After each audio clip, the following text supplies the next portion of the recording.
everybody that I talked to is short-staffed.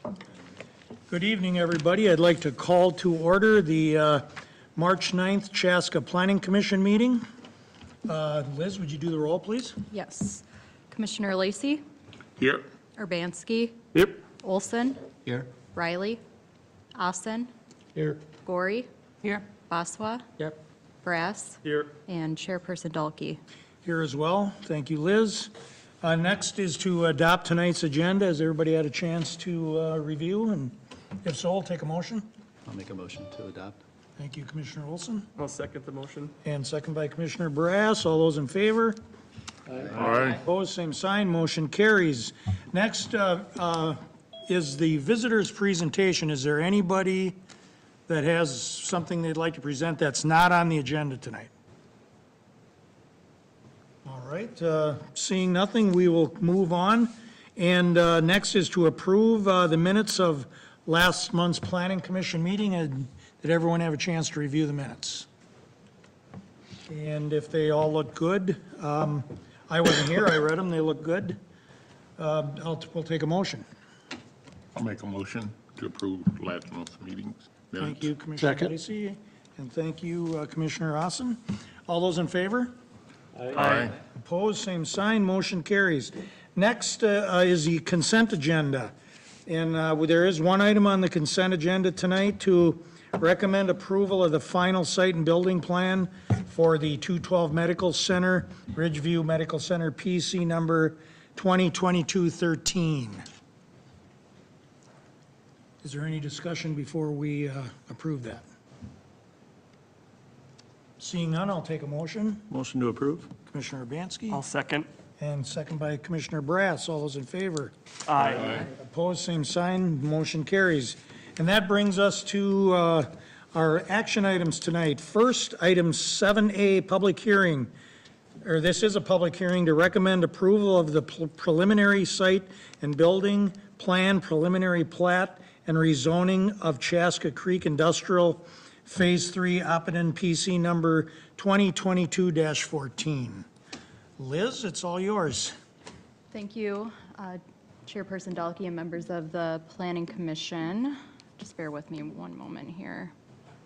And I'll see that. Like Chairperson Dalkey mentioned, we have a preliminary site and building plan, preliminary plat, and rezoning request this evening for Chaska Creek Industrial Phase 3 being proposed by Oppidan. So to go over the planning process that we've done kind of at the beginning of our projects here, it requires a 3-step process typically for land use applications that come into the city.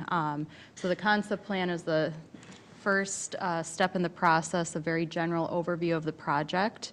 The preliminary site and building plan, preliminary plat, and rezoning is the second stage in the project, and that's where we're at tonight with this project in front of us. And then they do have to come back for a third and final step, which is more so dotting the i's and crossing the t's on that step. So all 3 of these steps do require Planning Commission and City Council review. City Council is the ones that make the final motion on these.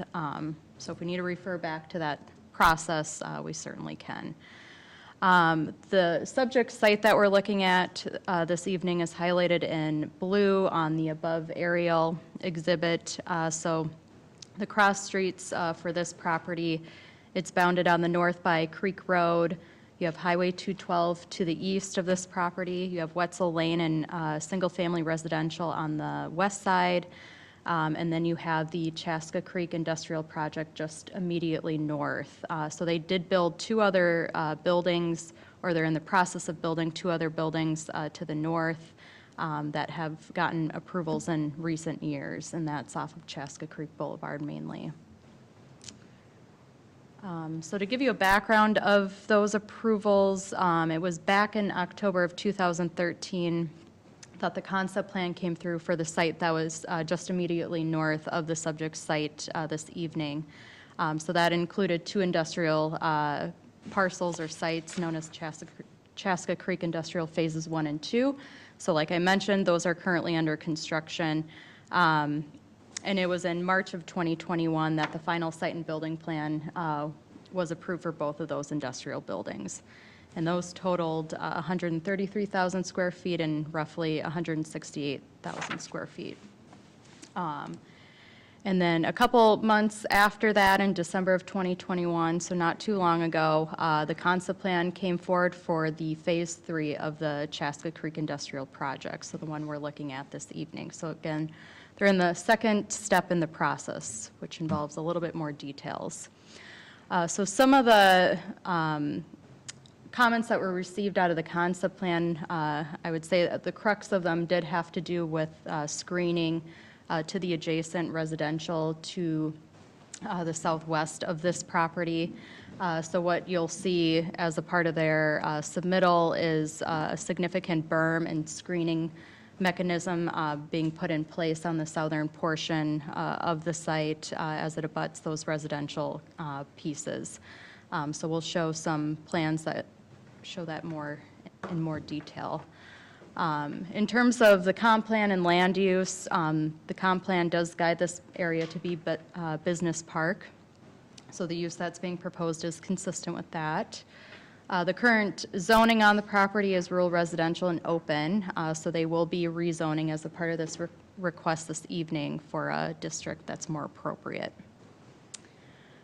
The existing conditions of this property, so the total property equals about 38 acres in size.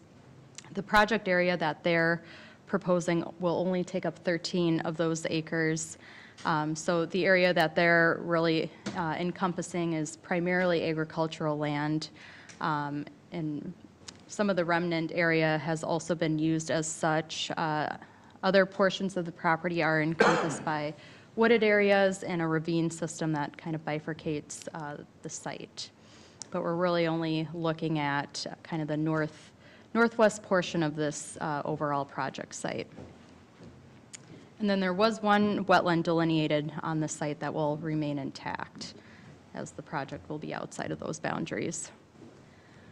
So to reiterate the request that we're looking at this evening, it's for preliminary plat and preliminary site and building plan approval for an industrial and office building totaling roughly 177,000 square feet of area.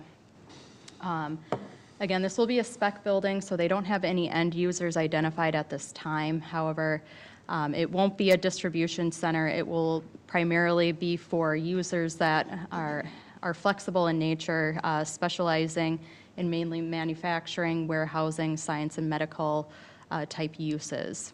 So this is the same setup that we approved and have seen in the first two phases of those industrial buildings north of Creek Road. And then the other portion of this request is for the rezoning of the site. The rezoning would be to a planned industrial district, specifically PID 10. So this is the site plan overlaid on an aerial. I'll show a more simplified site plan as well if we need to point to anything. But this shows the layout of the 177,000 square foot building. It's pretty central on the site that they're encompassing. The building will be the same height as the other buildings proposed to the north, which average out about 34 feet and 38 feet at kind of those primary entrance points on the building. In terms of access, they're showing the same kind of layout of access that was shown during concept. One access point, which will be kind of the primary employee access, will line up with the building to the north on Creek Road. There is a roundabout currently under construction, so a temporary driveway, which will still be built to bituminous standards, will access off of that roundabout and provide truck access into the rear of the site. So trucks would come from the driveway access, and then employees would come from that primary access off of Creek Road. In terms of parking, they are meeting the requirements for a warehouse and office building. They are also showing proof of parking if in the future the warehousing switches to manufacturing, which requires a greater need for parking. based on employee count. So they are showing a proof of parking that would meet the building switching over to a manufacturing type use. The style and design of the building, which I'll show in subsequent slides, will also match or be consistent with the other buildings to the north. There are some kind of accent pieces that will be, or colors, I should say, that will be slightly different to kind of differentiate the buildings from each other. And then screening, I'll get to a different slide to kind of go over that. Here's the more simplified site plan layout, just to give you a clearer idea of kind of where the parking lots are situated in relation to the building. The loading dock area is oriented on the rear portion of the site, so hence why the screening component is very critical on the south side adjacent to that portion. So parking will essentially wrap around the building, and then the loading dock function would occur on the rear portion. This is their landscape plan. So the plantings that they're required to put on site, a majority of them are oriented to the south portion of the site to provide that screening capability and significance on the south side there. They're also scattered around the front of the building and the side of the building next to Wetzel Lane. I think from a staff perspective, there's a couple areas that they can fill in or help provide buffering techniques or enhance that area a little bit more. I think one area was between the ponding and where the berm kind of starts to settle down. Over here is incorporating coniferous plantings all the way through so that that year-round screening is achieved on that westerly portion. And then just a small note about enhancing this corner over by the roundabout where there is a retaining wall proposed to help soften up that edge. The applicant did put together a couple exhibits to show the screening mechanism that's being put in place. So the most significant screening portion of the site is they are proposing approximately 20-foot berm on the south portion of the site and southwest portion of the site to help hide the loading dock area. So they've given two section drawings to give you an understanding of how the berming would work in relation to the elevations of the loading dock. So the 20-foot berm and then the initial installation of plantings are shown kind of in the darker shading, and then the more mature, as the trees start to grow and mature, get to a height much greater than where they're at first installation. So showing that mature height as well. So over time, that berm and landscaping will essentially hide the loading dock and up to the top of the building there. So at first installation, there will be portions or top of the portion of the building that will be visible, but over time, the plantings would grow in and help hide that entire area. So they did include a couple exhibits kind of after the packet went out to show the initial installation of those plantings and what's being seen from that most proximate residential lot, and then as the trees mature and grow to their mature height, they'll be able to cover pretty much everything that's back there. These are the architectural plans for the project. So we have the elevation drawings on the top left, a couple different views of the building as well to give you an understanding of the overall look, plus the floor plan, which isn't much other than a rectangle right now. Until they get an end user, it'll have a format a little bit different inside. So in conclusion, we are asking you to make a motion this evening, two motions. One is to recommend approval of the preliminary site and building plan and preliminary plat for Chaska Creek Industrial Phase 3, and then based on the conditions that are listed in the staff report. And then the second motion would be to recommend approval of the rezoning from the open and rural residential zoning districts to the planned industrial district, PID 10. Also want to note for people who are following this project that once Planning Commission makes a recommendation on this, it will go to City Council, and the date for that is planned for Monday, March 21st, in the same facility and room with also the option to log on via Zoom. Happy to answer any questions. Otherwise, we do have the applicants in the audience as well, if you have questions for them. All right, thank you, Liz. Before we open up the public hearing, does any of the commissioners have any questions for Liz or the developer? It might answer some questions other people have. Can you touch real quickly on where stormwater's going on this? Yeah. It's kind of hard to see on here, but there's a large stormwater pond kind of situated on that northwesterly portion and then ponding on the south side. Okay. So the current wetland that's out there won't be affected by it? Right, the wetland's right here.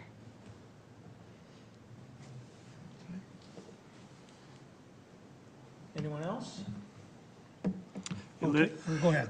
in our recommended approval in our packet of information on the parking access circulation, it shows the office warehouse breakdown, the estimated parking spaces, and then, at least in mine, it's like blacked out. I can't see what, I don't know, it's hard to explain, but the table, the two uses are like blacked out.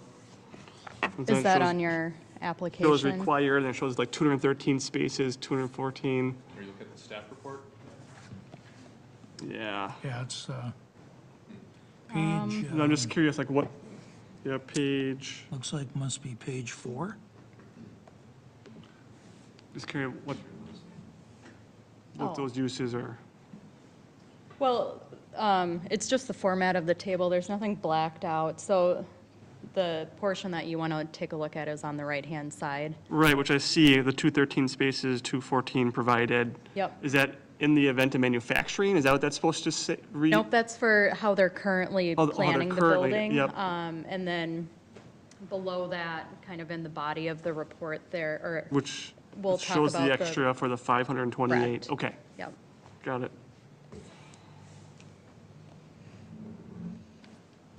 I mean, Anyone else? this may come up, but when it comes to the planting there in the southwest corner, there by Wetzel Lane, obviously they've got a significant berm.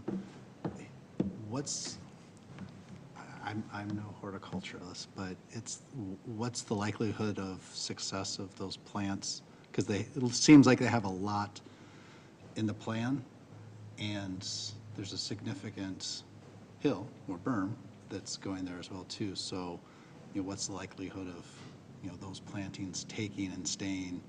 Or is there going to be a continuous replacement of them because it doesn't work? I mean, this is the first time I'm seeing a large quantity of planting on a very large berm. Yeah, and it's not unlike other berms that we've seen. Well, this one's probably a lot larger than ones that we have seen in the city before, but under those certain conditions, trees still do survive. I probably can't get into the scientific facts of it, but their engineers may or may not be able to speak to that and kind of what their precedence has been in other projects, but I think one example that exists in the city that we could point to would be in Clover Ridge between United Health Group's data center. It's just actually north of this site, north of Engler, and the neighborhood that's directly east of there. There's a pretty significant berm that exists for a very similar reason, with pretty heavily planted area on top of paths. And those trees have, by and large, done pretty well, and they're actually at the point where they're filling in pretty thoroughly at this point to provide that intended screening. Is there a requirement on that to irrigate those berms in to help the trees survive a dry they have to irrigate portions where there's sodding. Okay. And then they'll probably have their own maintenance schedule in terms of watering the additional plantings.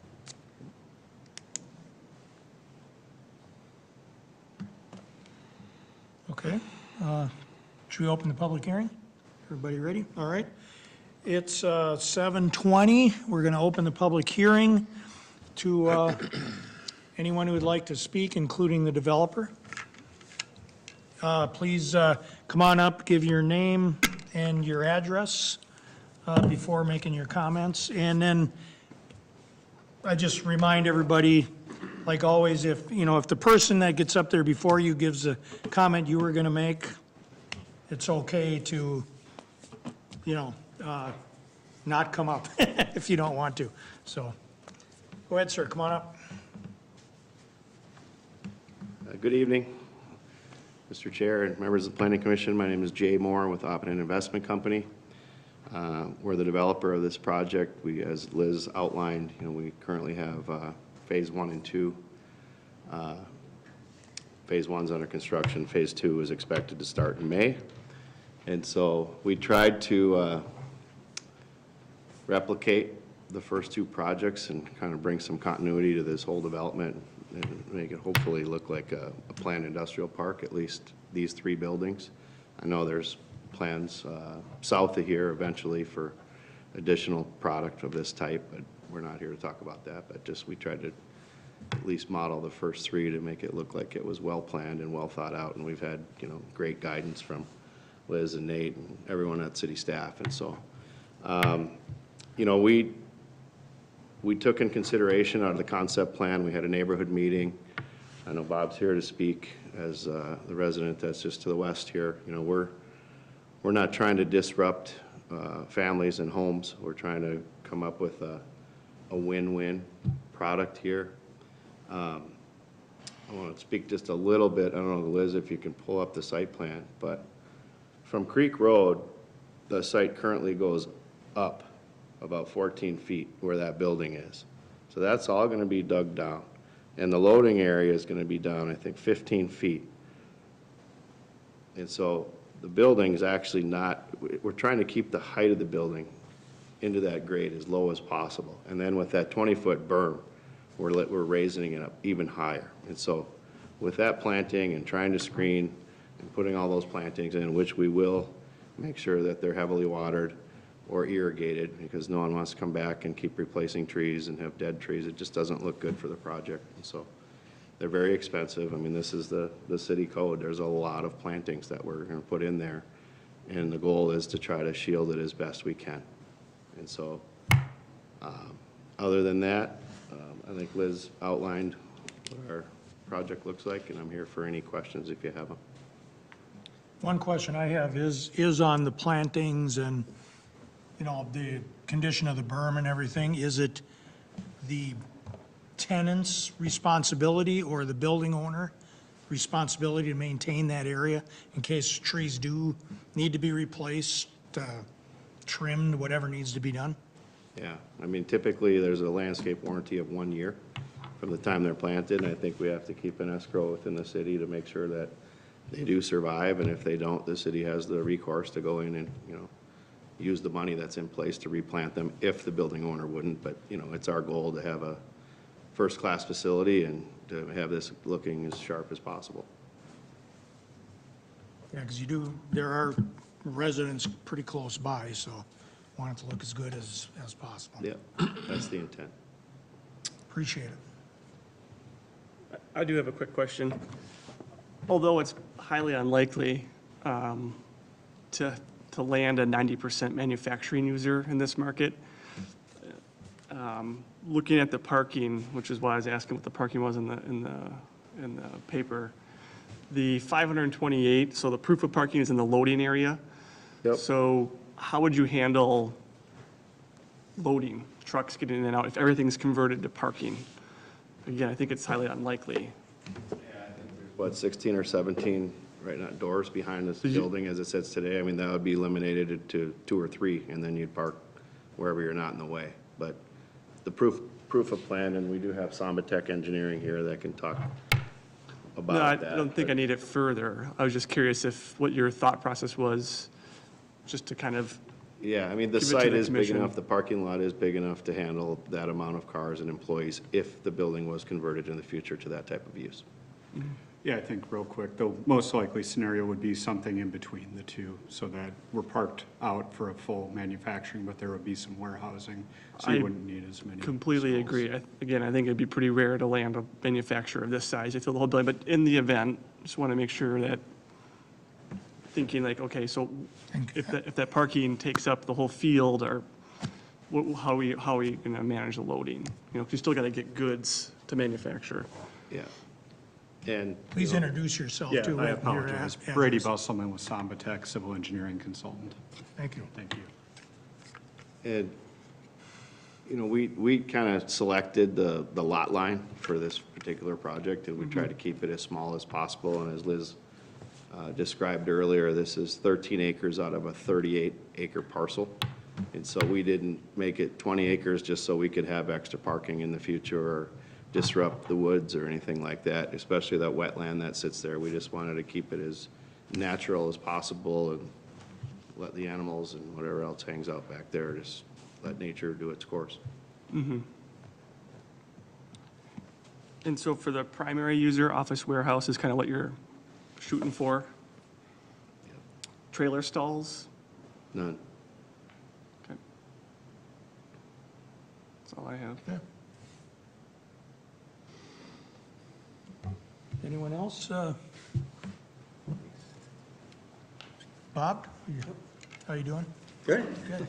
Bob Fanning, 11315 Wetzel Lane. So I'm the second house in from the property line. And so first of all, I got kind of three main points. I'm pleased with what I've seen, but I'll admit I'm not completely satisfied. On the southwest side, south and southwest, the berm, the elevation view where it was kind of a cutaway of, with the sight line going from our houses, that one right there, I'm the lower one.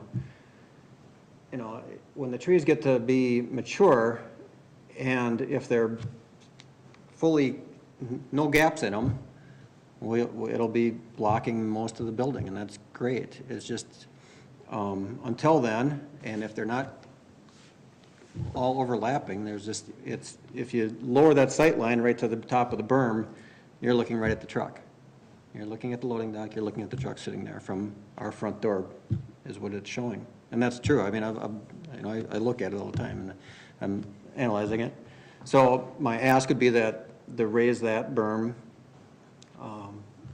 some additional feet to actually get it up to that sight line. I don't know how, Commissioner Olson brought up a good point of the tree is dying, and, you're not going to have 100% success rate of plantings in there. So there will always be gaps. So that's one of my concerns. My other main concern is the western edge. There is no berm. There's maybe 12 trees shown, and I don't know how accurate the actual drawings are of where trees will be. In fact, it's the opposite of a berm. It slopes down from the road. It slopes to the property line and then continues to slope down into a pond. And if you go to one of the contour drawings, just right at the curve of Wetzel Lane there, where I don't know, there's like three small dots kind of right there. The berm ends right about there, and it drops down to the height, according to the elevation view, of the parking area in the back. It's just a complete drop to nothing right there. There's no berm and a couple trees. So the view of the western side of the property, the western side of the building from the whole neighborhood is unobstructed. The trees where they're being shown as planting are probably, 8-10 feet below the height of the road already. So it's going to take a while before you'll even see the trees. I don't know how that's considered berming or screening. It's incomplete.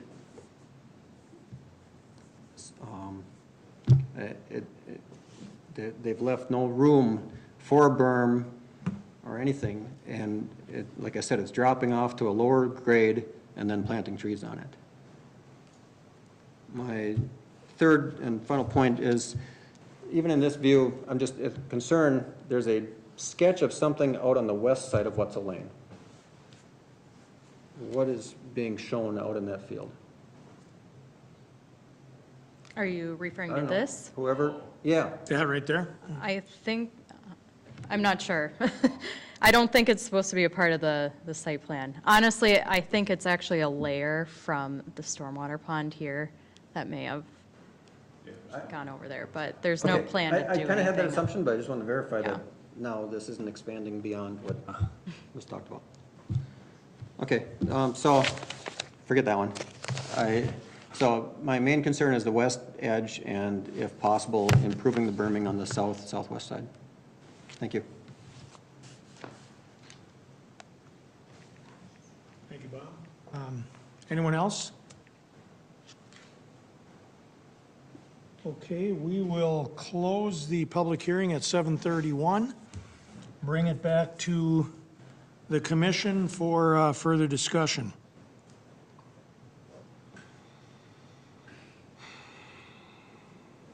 And we need some further discussion until I get my iPad going again. Liz, what was the height of the berm again? It's approximately 20 feet. 20 feet Yep, from the rest of the level of the site? correct. From the grade of the loading area and up is about 20 feet. And what was the size caliper in the trees? The ones oriented on this side are starting at 8 feet tall for the They're conifers. starting at 8. Yes. Okay. And building height is 38?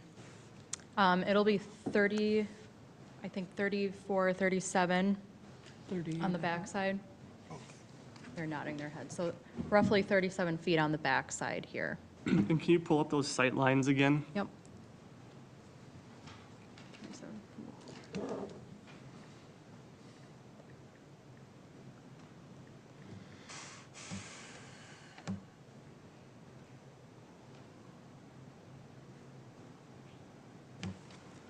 Okay. I do have concerns about the berm and the depth of the berm to be able to create a constant screening of the trees that we're wanting to put on that berm. Because the berm itself isn't going to do it. It needs the growth on top of it. And even if you're putting, the evergreens that are on top of the berm, there's not enough space to stagger them to actually create a screen that's going to be meaningful, at least in probably the first 5+ years. Because there's just not enough space there to be able to allow growth for the trees, but also create that screen. And it's hard to picture, the planting plan right now without literally getting the very specifics. And, it's hard to be able to zoom into it, but I find it difficult to see that that's actually going to be possible. And then just as it wraps around to the west side, as it meets up with Wetzel Lane, there's not enough space there to do much of anything. So the neighbors are driving by the pond, and then all of a sudden, you've got this berm right as they're making the bend in Wetzel Lane.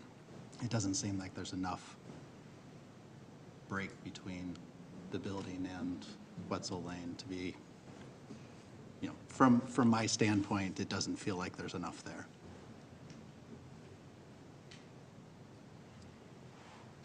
So to expand on the Wetzel Lane, the berming, I would assume you really can't have one there because you have the drainage pond and the road level. So there's not enough room just to put a spike of land. Is that kind of what's going on? I see I'll some let them from answer the that. Engineering. Yep.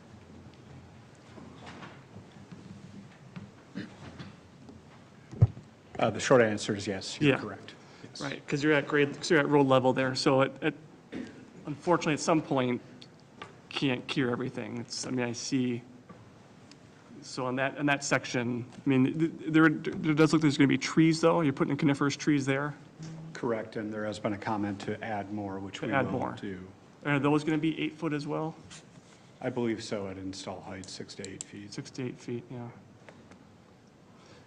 Liz, is there a possibility to zoom in on that, or is that as tight as it gets? I don't know if I'm able to. I know it's might be quite able to. expensive to just arbitrarily, add more fill and create like 3 more feet of berm or whatever. I mean, it's obviously quite spendy. What about if you went a little higher for the neighbors in their sight line, maybe not the whole berm, but just in their kind of sight lines for like a 10-foot tree? Like incrementally, the cost wouldn't maybe be too bad. Something a little larger, is that possible? You do run the risk, though. You do I run the guess I'd risk. offer it up that we'd work with staff. I mean, right now, the Yeah. code is very extensive with a lot of trees and a lot Yeah, of it looks inches. like it. And so if there's a way to, I guess, soften the code from the number of trees and put less trees but bigger trees Right. on that corner, I mean, we would be open to some sort of a compromise. for Yeah, sure. and it wouldn't be anything I want to stipulate here tonight. I think there'd be, you guys can work it out, I but think we There's, can work. there's ways to do it. I Yeah. mean, our code is a caliber inch requirement, not necessarily a a height quantity. or A caliber inch requirement. And the height, Versus- that factors into that Height or with number, a different right. formula. So there's ways to bolster up the height of the plantings and still meet our caliber inch Yeah, you don't want to go too requirement big either, without because if adding you, then more. you risk that they don't take. I mean, Right. it's better when they're smaller, because they get longer, they grow better. And so, it looks like, I guess to me, I understand the concern of the resident. To me, on the opposite, I do feel like I've seen a lot, being in this profession and going around to different cities, I've seen a lot worse. I mean, this is really, pretty good. This is a lot of trees. Liz, could you please pull the dimension up from the front of the house to the edge of the building? I just want everyone to, I don't know if that comes clear enough through on your screen, but there are dimensions there. Yeah, I can't see it. Yeah. Oh, 450 This is four- feet or something? 445, the bottom one is 537. 537, okay. And so is the berm, because I see it's 2 different sections, is the berm going to be the same height, or does it kind of go a little different depending upon the sight line to match up to the? Yeah, if you look at the plan view, it's cutting through the berm at different locations, so the section represents what the berm What the looks berm like would be at those- that section? At those slices. Yeah, okay. Yeah. I just want to also reiterate that we've met all the city setbacks and distances in the site plan, and so it's very critical that we keep the building dimension as it's shown. That's a function of this project, so we've tried to work every angle as best we could.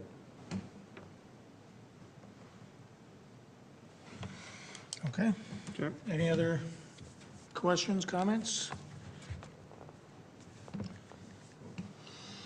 Overall, your comments on the project overall? I think it's great. Yeah, it's continuation from what's on the north side. The key part there is you're getting closer to the residential, which didn't happen in phase 1 and 2. So, Right, you know, yep. as you get to the neighbors, you obviously have to take that in consideration Right. as we go forward. And I think there's opportunity there to be able to refine it as we get into the details. It's hard to picture it, but I believe that there is a way to be able to do that with some specific plantings. Yeah, I believe good progress has been made. Yeah, I mean, it looks really nice. Everybody's aware of what we're trying to do and accomplish here, so. Yeah, I think, I think it's a nice project. This is kind of, All right. this is what I like. Hey Liz, one last question, and this is just the clarification for the south side of the roundabout. So is it just going to be a driveway width on the south side, or is it literally going to be streets up into where it actually enters into their property? So in the interim, with this building being there, it's just going to be a driveway for their use. We weren't going to basically construct the full width of the street section there up until the point that it's needed to the south.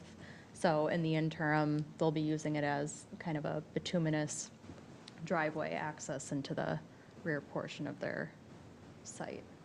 and there's nothing that's planned to go in place to the east in between that and 212? It would be mainly ponding, Okay. so- actually, for the Creek that'll be Road and ponding there. roundabout improvements that are Okay. being done, yep, in the future Collector So Road. that right-of-way really serves to provide a crossing of the ravine, potentially in the future, as the industrial area to the south of this location develops. If it develops to a scale where the traffic demand warrants that ravine crossing, the city would be in a position to, build that there. But until that's a necessary thing, that ravine crossing is gonna require a bridge, so it won't be a cheap project. So the intention is that, that be added if demand warrants that is necessary. So, that would be a future consideration. All right. Thank you. If there's no further discussion, I'd entertain a motion.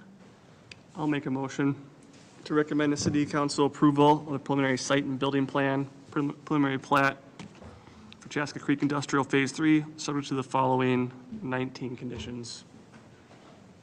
Thank you, Commissioner Brass. Can I get a second? Second that. Commissioner Urbanski, any further discussion?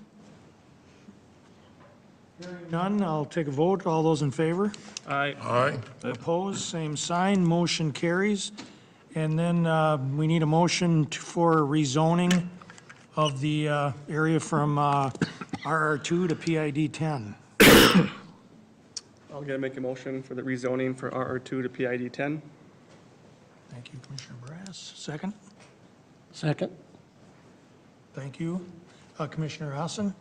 All right. All those in favor? Aye. Aye. Opposed, same sign, motion carries. Thank you, everyone who participated in the public hearing. Next on the agenda, 7B, public hearing. Recommend approval of the preliminary plat and rezoning for Ensconced Woods, Johnson-Reiland Builders and Remodelers, PC number 22-17. Liz? Thank you. One moment, please. Thank you, Chairperson Dulke and members of the Planning Commission. We have a preliminary plat and rezoning request this evening for Ensconced Woods, which is being proposed by Johnson-Reiland Builders and Remodelers. So we're at the second step in the process, as I mentioned kind of in the previous project of how all of that lays out. So there will be another step to follow. So the site that's being looked at for this project is a portion of a property owned by the Carlson family. It's roughly 15 acres of their property on the northern side. And then the Roebling property just easterly of that, which is roughly 10 acres in size. So this is what we consider our southwest Chaska area. It's immediately adjacent to the Founder's Ridge development, right off of County Road 44. We have a ravine system kind of on the south side, and then some wooded area as well, but primarily residential in this stretch of the woods. So for approvals that occurred in and around the property, Founder's Ridge, which again was the development just to the west of the subject site, was approved back in November of 2013 and February of 2015. And during that time, stub streets were provided pretty much on almost all sides of the development to provide for access to future development. So Founder's Path was stubbed off on the easterly side and was anticipated to connect through to the Carlson site and subsequently to the Roebling site as well. It was back in May of 2021, so it has been some time since the concept plan for this project, so they are coming back finally for preliminary approvals. So a couple changes since their concept plan approval that I want to note. The lots were reduced from 30 lots to a total of 29 lots, so a reduction of 1 lot. The size of the lots also have changed slightly since concept, so they initially proposed 80 feet, now they're down to 75 feet, which is kind of the average in the overall area. The Roebling driveway, they currently access off of County Road 44, Big Woods Boulevard. They have reoriented that driveway to connect into the proposed development. That was a requirement by Carver County, so that driveway is shown to be accessed from the proposed development. And the other one will be removed as a part of the project. Their previous concept plan also showed the incorporation of a private drive or private street stubbing off kind of the main road that would serve 4 lots. Staff did advise removing that portion as it didn't necessarily fit into the overall area of the development, and mixing private street with public utilities just doesn't work from a policy standpoint. So they have since removed that and have created one street system to access the lots they're proposing. And as a result of eliminating that private drive, their cul-de-sac was able to be pulled back from the easterly edge. So what they're asking for this evening is for preliminary plat approval, specifically for a 28-lot detached single-family new development, plus another lot being created for the existing Roebling residence. So a total of 29 lots being proposed. They are also asking for rezoning of the property to a planned residential district, PRD 81 to be exact. So the site as it exists today, with the north portion of the Carlson site and then the entirety of the Roebling property, it is approximately 25 acres in size. Both properties do have homes on it. The Carlson property has a house and other outbuildings, and all of those will be removed as a part of this project. The Roebling house will stay intact and be incorporated into the development area. There was one wetland identified on the site, and that one will remain with the project layout. And then there's a creek ravine system on the south side, and that will also remain intact. And then both properties are encompassed by a significant amount of woods as well. So this is a layout of the preliminary plan. So again, Founder's Path will provide the extension into the neighborhood, which would then extend into their own public street system off of that Founder's Path extension. Both of those the street system will terminate in cul-de-sacs on either end, on the northwest side as well as the east side. The one lot for Roebling, so the house is existing as is. They'll reorient the driveway so that it's accessed off of the proposed public street system within. So there will be no access onto the county road. So again, the existing driveway that exists at the Roebling residence as well as the Carlson residence will both be removed as at the end as this project moves forward. There's a couple ponding areas noted on site, a couple on the south side, a major one on kind of the easterly side, and then another one next to the wetland that will be serviced for the project. So I think one of the bigger items of note for this property is the tree preservation efforts for the site. They did do a tree analysis back during their concept plan, have kind of analyzed different areas of both sites in terms of what type of trees exist out there. So this colorized exhibit kind of shows the different types of tree cover that exist on the property. There's an altered non-native area, which is kind of that lighter brown color on the exhibit. That takes up roughly 7 acres of the total site. And these were younger trees that kind of came about after the site was discontinued for farming, so just trees that kind of gradually grew in. So these are younger trees kind of scattered throughout the site, mainly consisting of box elders, elms, ash, silver maples, and others. So from a staff standpoint, this was kind of the least priority area in terms of tree preservation, as there wasn't anything of note or significance from a quality standpoint that were noted in that area.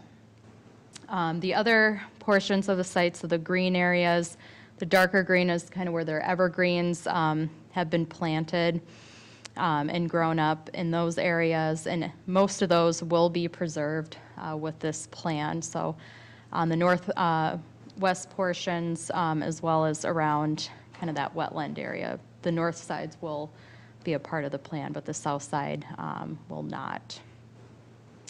And then the Big Woods area, which is approximately 4 acres of the overall site, a majority of that will be preserved within the actual project area. And these are the ones that contain those older trees, more significant trees like maples and oaks within that. And then on the Roebling site, a couple areas identified. So there was a scattering of large trees, which are mainly kind of in the yard space of the existing Roebling home. About 2.5 acres encompass the site of that. So the trees kind of next to the home, mostly on the west side, will be preserved, but a majority of those will be impacted by the development in terms of where utilities need to go and street systems. But the main area that we noted during the concept plan was the southern Messick Maple Basewood area, which is the green portion of this exhibit. Takes up about approximately 7 acres of the total site. Again, these are the older, more significant trees like maples and oaks within that. And they are planning to preserve roughly 5.5 acres of that. 2.8 of those are outside of what's kind of required by ordinance to save. So those trees will have some preservation to it, which will happen mainly on the perimeter of the proposed lots around the site. And then this exhibit shows kind of those treat areas that are being preserved. So all of the blue are preserved trees. The darker blue is above and beyond what would be required by code to kind of give you a differentiation. The builders, so Johnson-Reiland Builders and Remodelers will be the primary builder out here. They are a custom build builder, and a couple of their products that they've done in other communities are on this screen, so they will be proposing the same product through this development. So in conclusion, we are asking for you to make 2 motions like the last one. The first one would be for a motion to recommend approval of the preliminary plat for Ensconced Woods based on the conditions that are listed in the staff report. And then a second motion to recommend approval of the rezoning from the open and low-density residence districts to a planned residential district number 81. Also want to note that for whoever's following this item, that the city council date that's planned for this item is Monday, March 21st in this same room, and we'll also have ability to zoom in if people prefer that. Happy to answer any questions. Otherwise, we also have the applicants in the audience as well to help answer questions. All right. Thank you, Liz. Before we open up the public hearing, do any commissioners have any questions for staff or representatives from Reiland?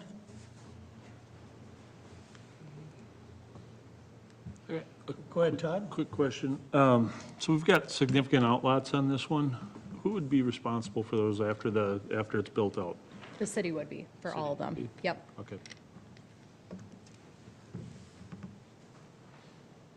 right, yeah, that was the question that I had too, so. So the access road to this property, if you see the plan, it is coming from a different property already built and ready, right? Correct. So the construction traffic or whatever should come through that, or is there any arrangement from the county road they are going to arrange? So the construction access is actually proposed off of the existing Carlson driveway. So it'll be a matter of working with Carver County on the timing of that and how long they'd be able to utilize that.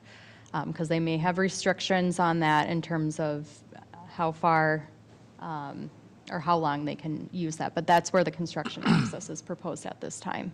So are there any meetings conducted to the other community which was already there to make sure any concerns or anything from their side? Because it's a significant increase in their traffic and everything through their homes and other Yes, aspects, so right? when they went through the concept plan portion, they did conduct a neighborhood meeting at that time, and I know they've had communication with the neighbors during that neighborhood meeting, and the neighbors have been involved as a part of kind of the city process too.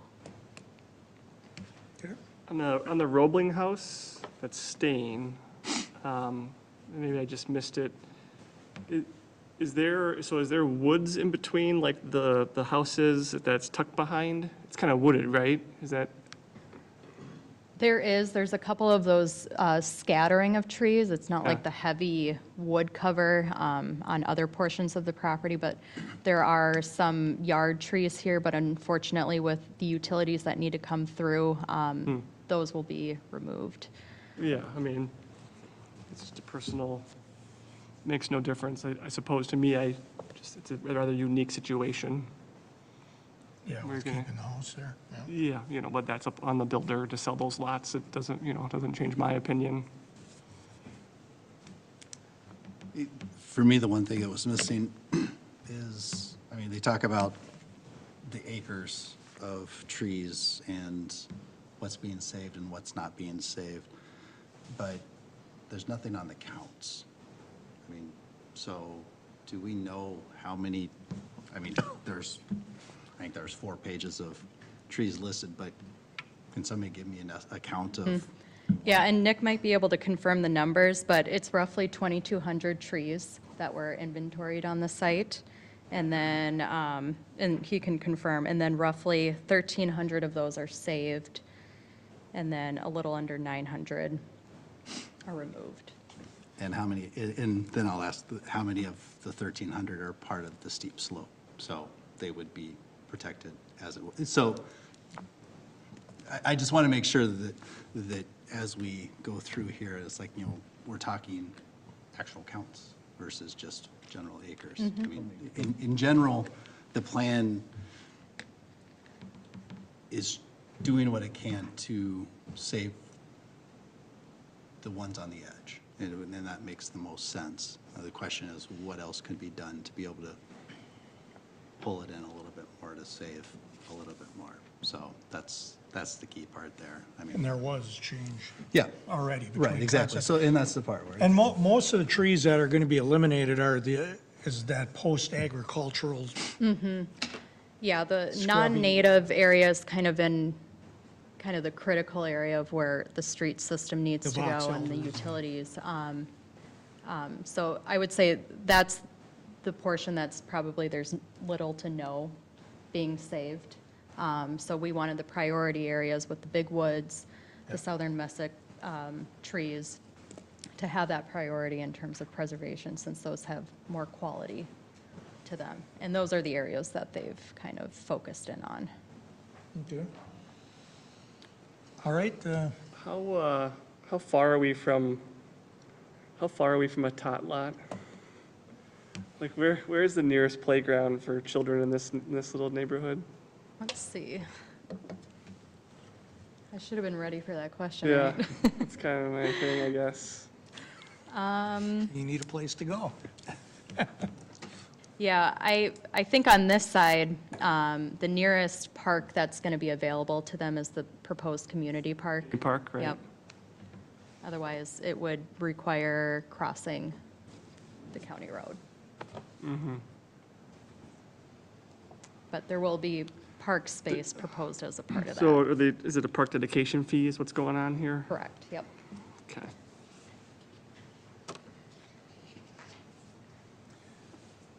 All right, should we open up the public hearing? All right, right at 8 o'clock, we'll open up the public hearing, so anyone that would like to comment or have input on this project, including the developers, please come on up, give your name, address, and make your statements. Hello,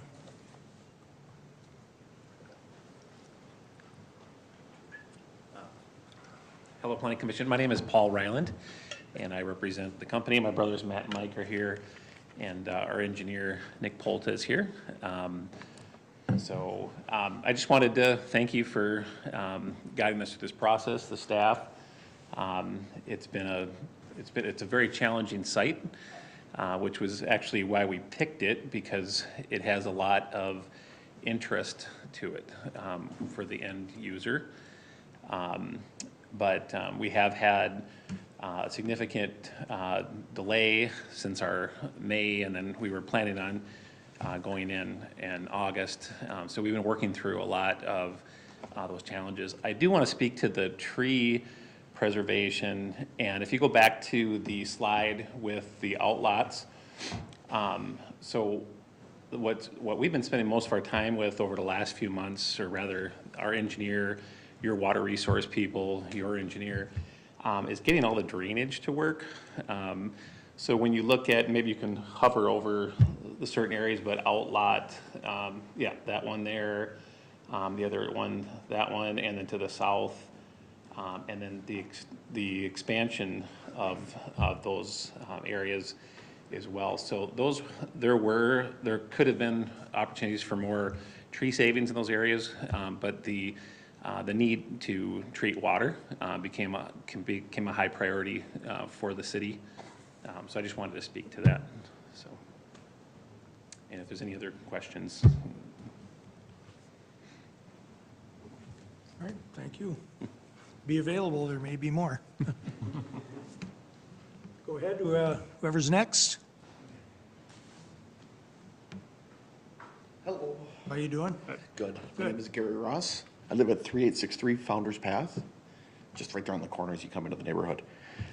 I didn't hear the comment. You guys might have already answered it. Where's the construction going to be coming in through? It's going to be coming off the old Carlson driveway, or is it going to be coming down Founders? Off the driveway. Off the driveway? Well, that's my major one concern. And then the only other thing I was going to just call out here is it was on page 117 of the packet, the land use paragraph. It says the average lot size of Founders Ridge is 0.25 acres. That's actually really incorrect. It's 0.37. I don't know if that makes any difference, but I'm a math nut, so I added up all the addresses and averaged it out, and it came up as 0.37. So the only other concern was just the setbacks and on both the side and the front, why we're going from 30 to 25. It sounded like they were trying to save more trees or something. But then on the side, I just want to make sure they're not trying to squeeze too much in, or it looks like they're just cramming everybody into a small space just to make room for 29 houses. So, but yeah, my major concern was the access for the construction. That was it. Thank you. Thanks. All right.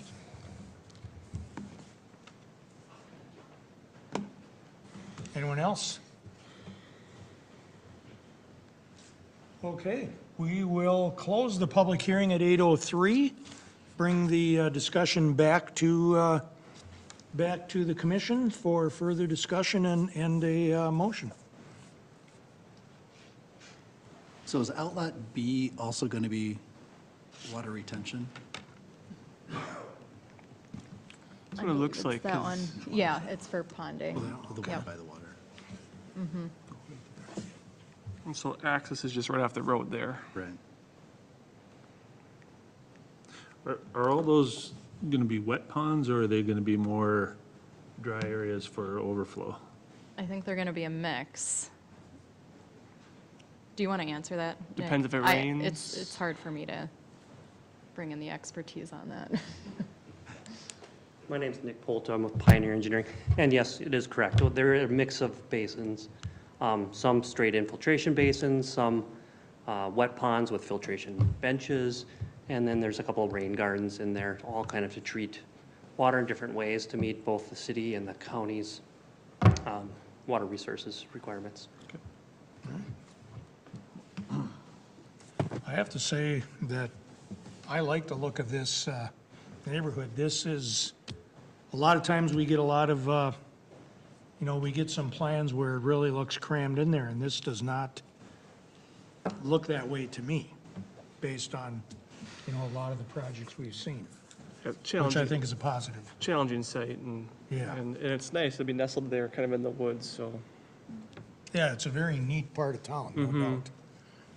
So, Good job, guys. Yeah, All right. I think it's a good job. any more discussion?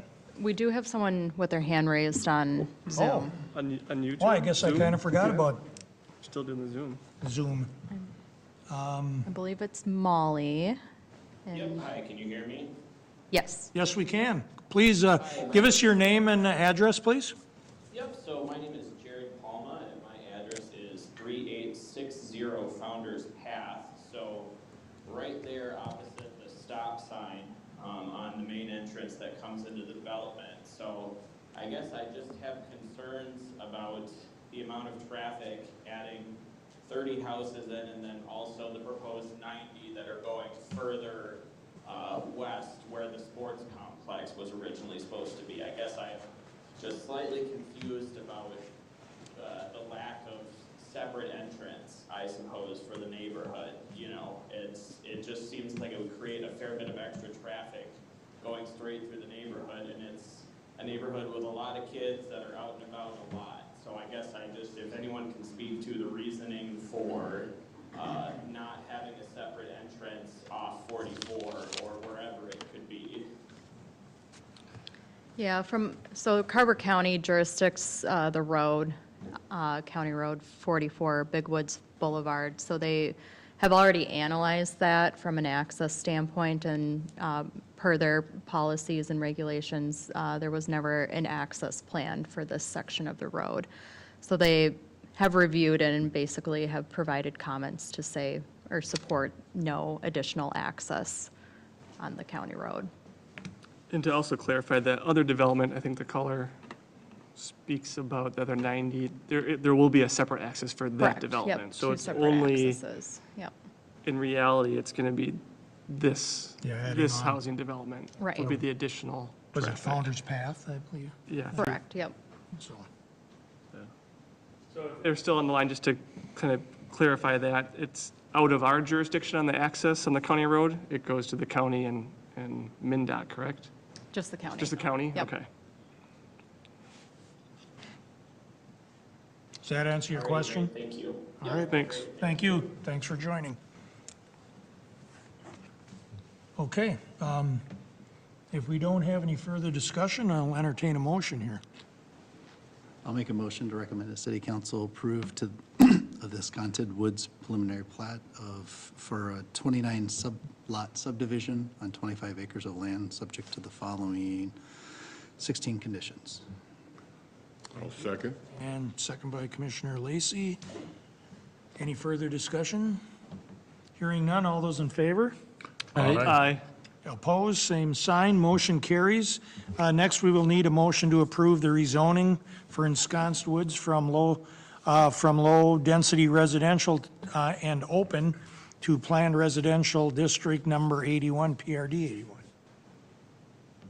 I'll make that motion again. Motion to recommend the approval for rezoning of Ensconced Woods from low-density R1 to open to planned residential number 81, PRD 81.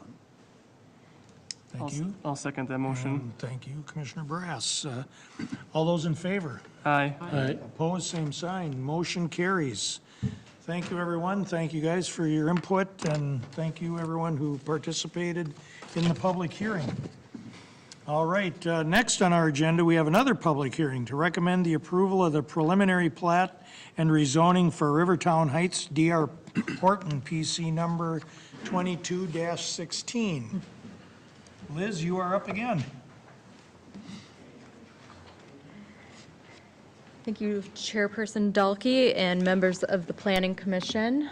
This is our third public hearing of the evening for a preliminary plat and rezoning request for Rivertown Heights being proposed by D.R. Horton.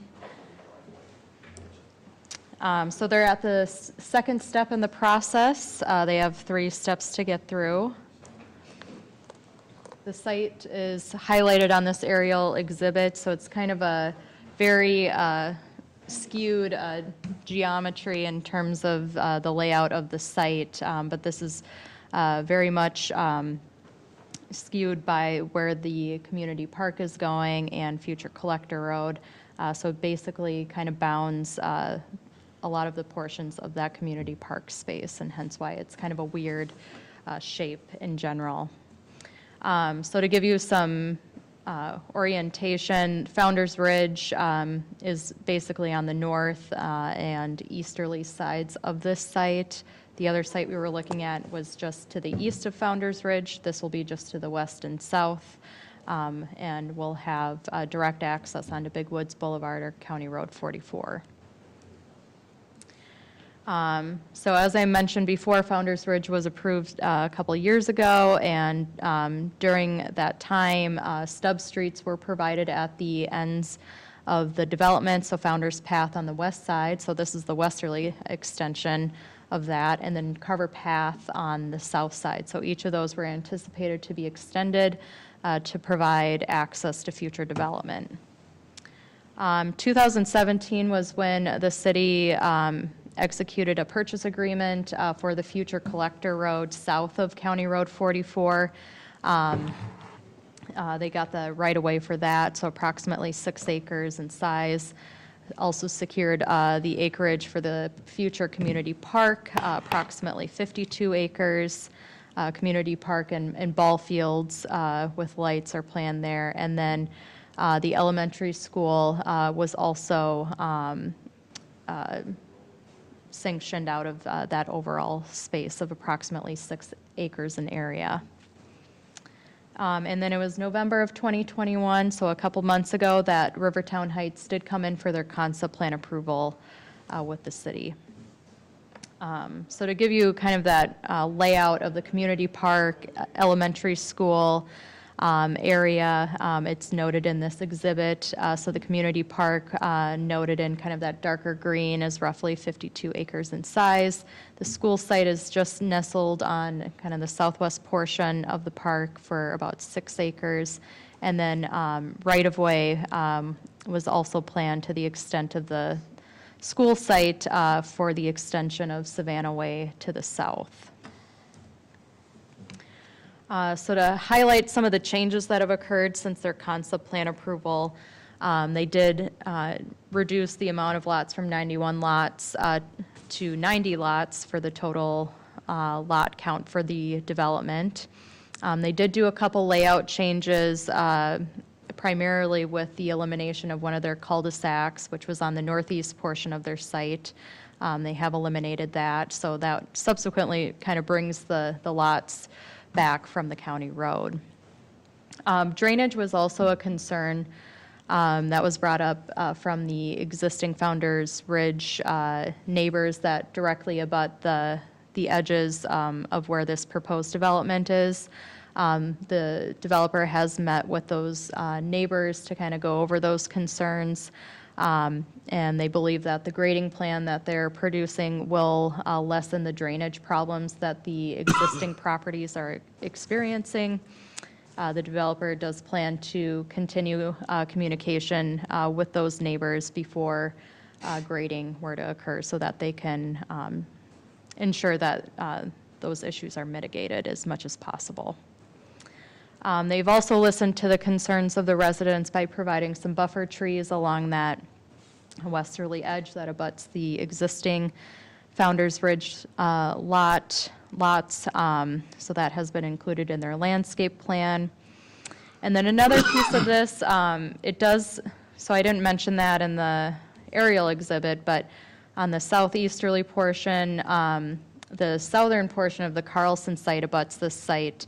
So they have been working together to ensure that the layout is being set up,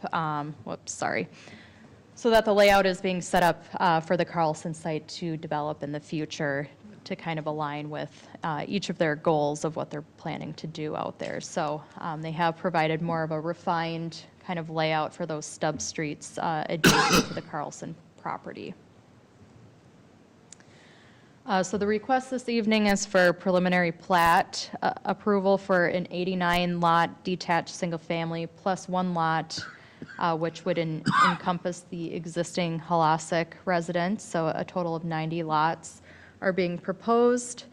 And then a rezoning request from the open zoning district to a planned residential district, PRD 82 to be exact.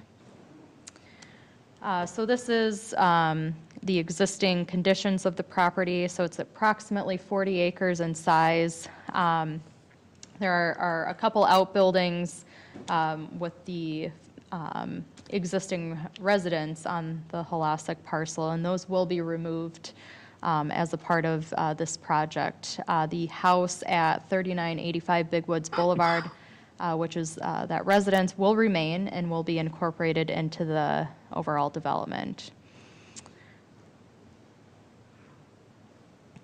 So this is the colored site plan of what they're proposing. So this, from north to south, again, totals 90 lots.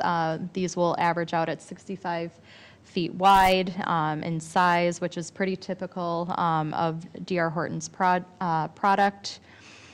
So an extension of Founder's Path from the east side will extend all the way to the future extension of the Collector Road. So that'll provide kind of an east to west connecting portion.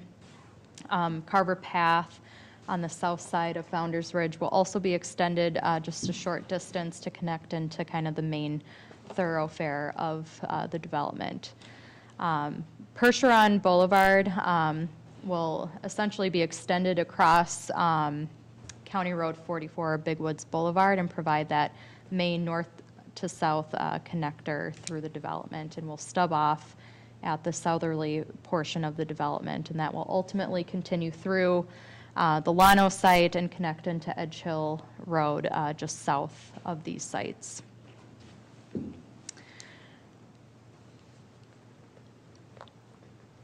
With this site having kind of direct access or direct abutment to the county road as well as the future collector road, being able to provide screening and buffering on these edges was a critical point during concept. So one thing that has changed from concept is the cul-de-sac has been eliminated on this northeast portion, so they have dropped back that first lot into the development quite a ways from the county road, so there will be separation there. They will be proposing some buffer plantings as well on that northern side. And then the homes that are on a small portion of the county road and the collector road will have the berming and landscaping very similar to what's being done on the north side of the collector road on Savannah Estates and the Harvest development. So that will continue through with this development. And then this exhibit also shows the layout of that roughly 52-acre community park space, just to show how everything kind of fits into the geometry that's set up out there. And then this plan is showing the stub streets leading into the Carlson property.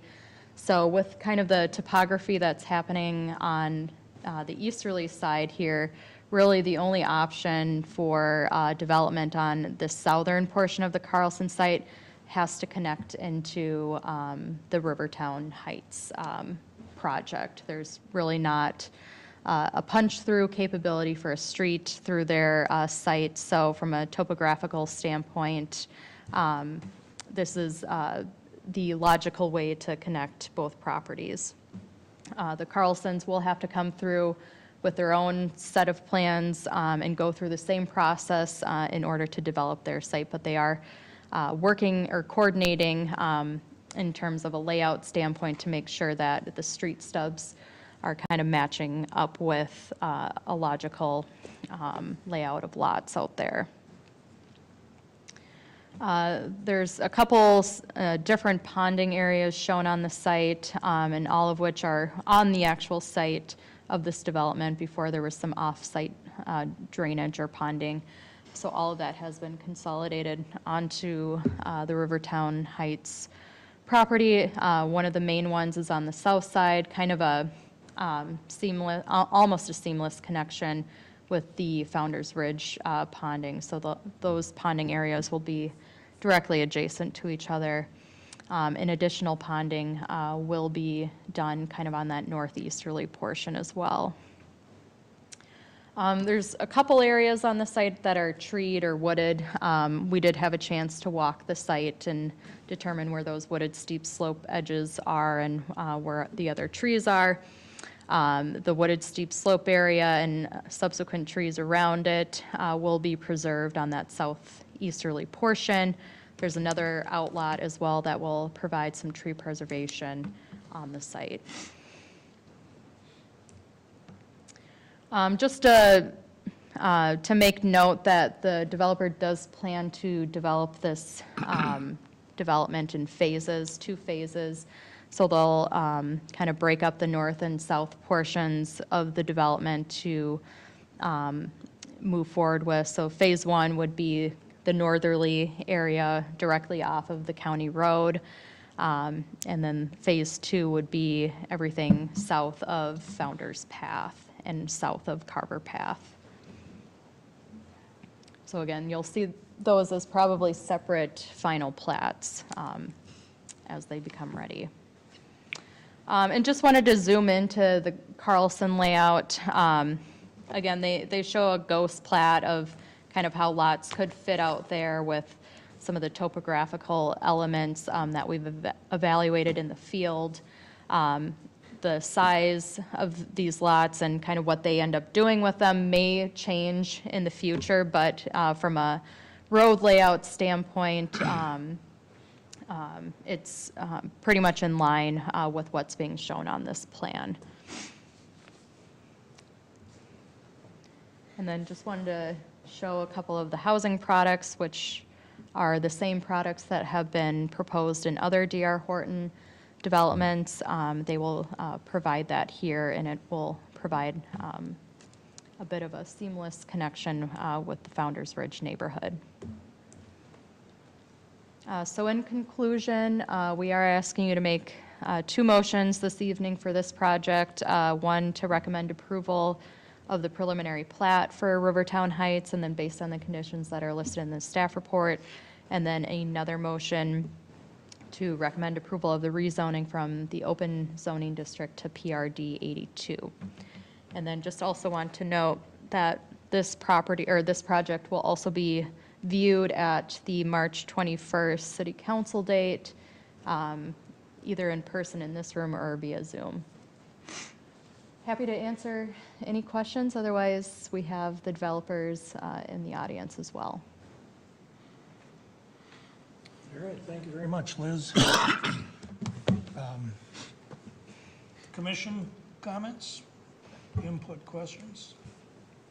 I don't think I have any questions, but I'm very displeased to see there's no playgrounds. I understand there's gonna be a big city park. It's not there now, and it won't be for who knows. And so I just, again, paying park dedication fees to the city is great, I guess, on a financial aspect, but it's terrible for families. I'm just displeased. What is the city park plan? Is there a plan yet? We are working as part of this project. It has caused us to need to dive into at least understanding the grading and water treatment or stormwater treatment options on that site, and start to begin to understand that and put those things together. I do expect with this development occurring, it begins to push, the need to get, that park into place, or at least begin phasing in components of it. And when you think about what's being proposed on the front comes together, there's some pretty significant development that's going to be occurring in this area in the near future. So I don't have a date to put on it yet, but you know, it's probably closer to 5 than 10, maybe maybe even sooner. So.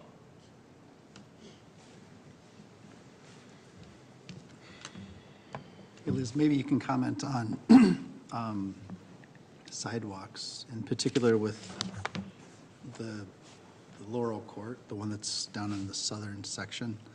So where does the bulb technically start? Because it doesn't look like there's any sidewalks in that street at all. Yeah. And from a maintenance standpoint, we don't recommend putting sidewalks through a smaller extension of road like that because it's harder to maintain, especially during snow seasons. So we always get the encouragement from Public Works that if it's a certain size cul-de-sac, that it may not warrant sidewalks. Even on the side that's basically flat? I mean, I get the fact that, you know, you don't want to put around a corner and a bulb, but you've got those 3 houses there that literally is a easy access to get back out to the main road. I guess I'm concerned that there's, what, 2, 4, 9 houses in that section. There's no sidewalk at all, and that seems a bit high in houses and a bulb that has no sidewalk. I mean, Yeah, and honestly, we have other cul-de-sacs of roughly this amount of lots that don't have sidewalks on them. So at a certain point, you know, if there's only 1 or 2 lots kind of at the end of the bulb or before the bulb of the cul-de-sac, there's no point in putting them in because it just becomes more of a maintenance issue than a beneficial usability standpoint. Okay. The other one is, they're at, I think it's Carver Path, so where they've got the 3 houses on the south side, you know, so we have I know they've got the buffer between the backs of the houses for the houses that are coming down from Phase 1 and, you know, that section there, but you've got that small little section around Carver Path where it doesn't seem like there's any kind of divide between the two. And I guess I wonder, because they're taking trees out, you know, are they going to put some kind of buffer divide between the existing house that's there and their houses? It doesn't say, I don't see anything that's I don't think there was planned. anything shown in the landscape plan, so I think it's something for the developer to respond to.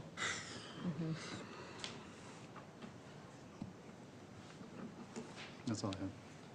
So, there's one thing, like, the connection roads with the Founder's Path and the Carver Path, right? So earlier, someone from the Founder's Path, Founder's Ridge community expressed that the Founder's Path road is just like connecting the other side of the community, new community, and this one. The previous one, we were talking about the county is not going to allow any entry point other than the Founder's Path. But whereas here, we can see some entry point already on the Big Woods, and there is one more in future, on future Savannah Way. Correct. Still, we are connecting those 2 roads all the way. So maybe like, is it like the community, existing community, have any concerns on that? I mean, I don't want to speak for them. I think the previous resident, I think, had concerns with added traffic. But I think with this development, that makes it different from the other one, is they do have 2 and ultimately 3 points of relief from it. So I would imagine that most of these lots are going to be coming directly off of County Road 44 versus going through the existing development. So That makes sense. there is going to be a connection to that future collector road too, it looks like there on Phase 1? Yes, Okay. yep. So that's a quick out for people. Yep, and that collector road, the extension of that is really going to be triggered by the community park and the elementary school being developed, so we're not gonna, or the developer and city are not gonna construct the stub up until Founder's Path. It's really gonna be triggered until development to the south occurs.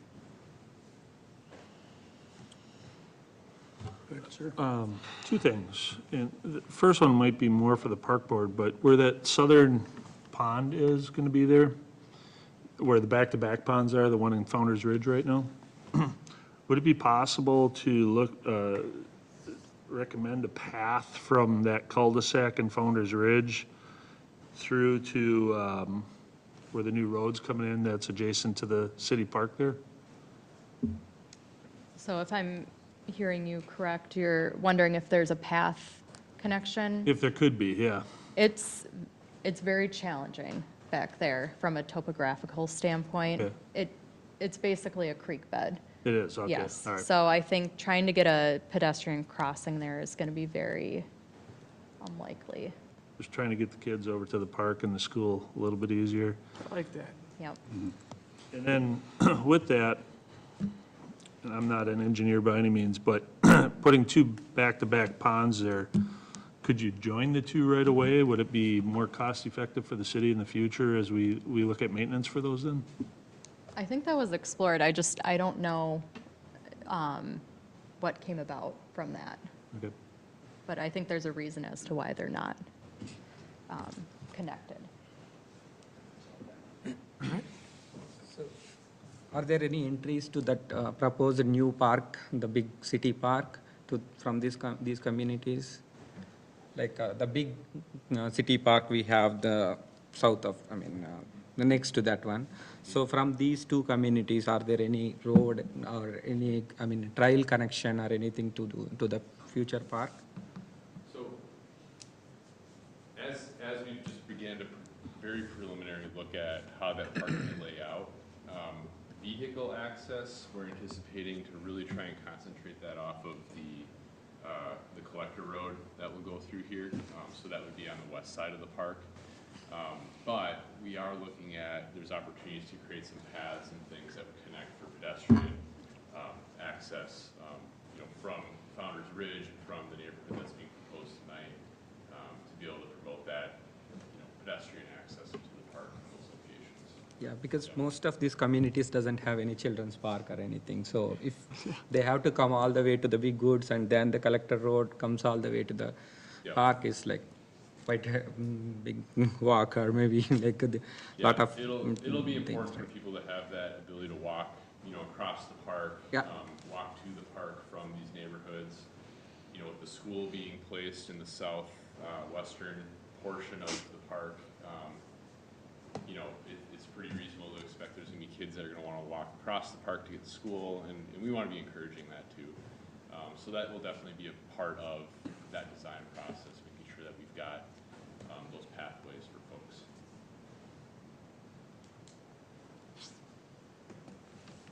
Okay. Let's open up this public hearing as well.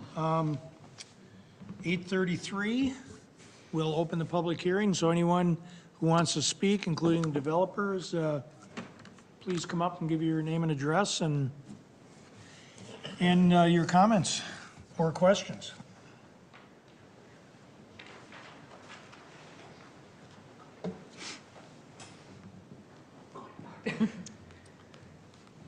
Good evening. I'm Deb Ridgeway with Dear Horton. We're just here to answer questions. We're excited about this new project coming through and hope that we can break ground here in the spring and start home construction in the fall.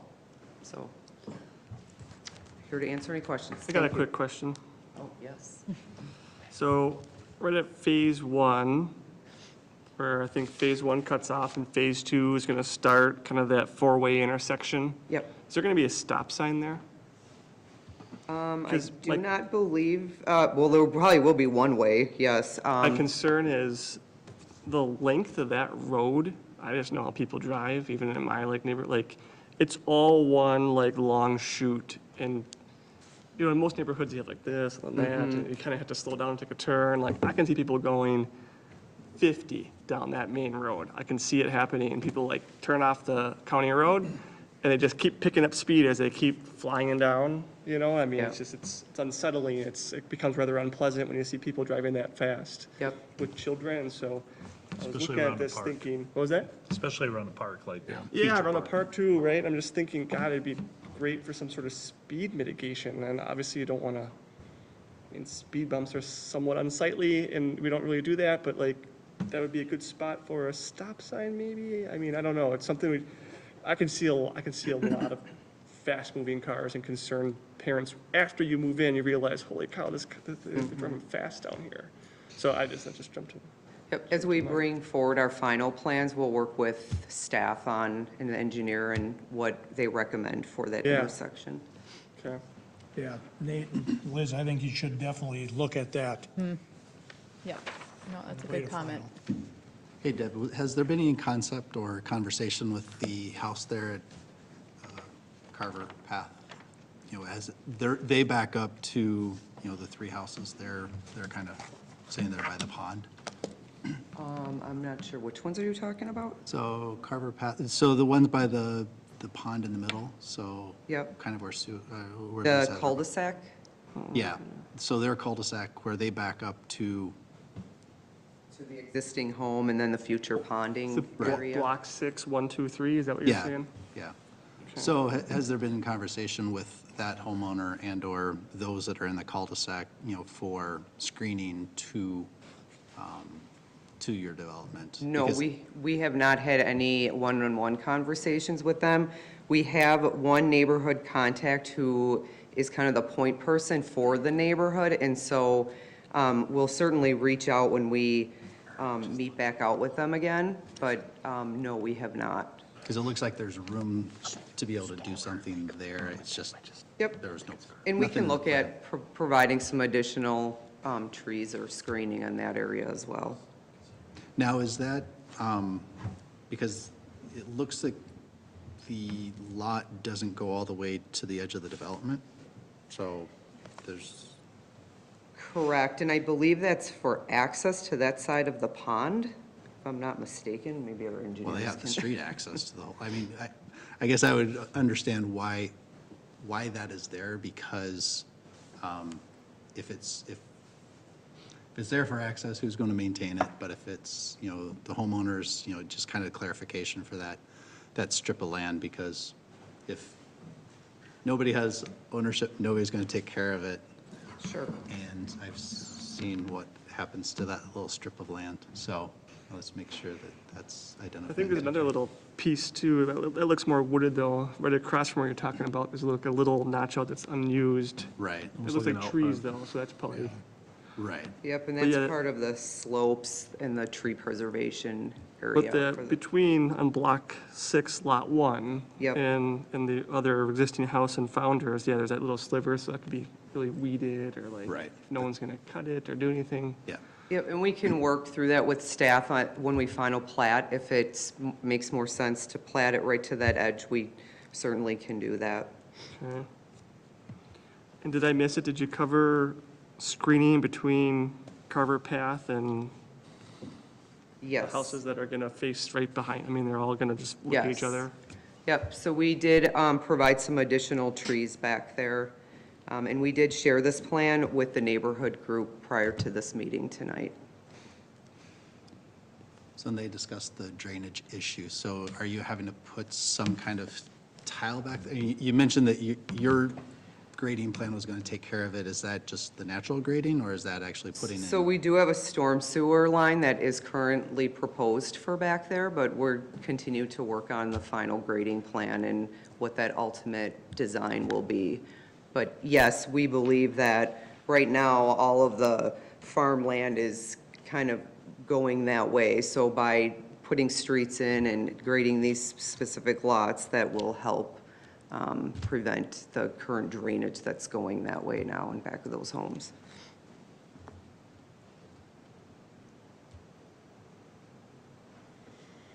Okay. Anyone Thank you. else?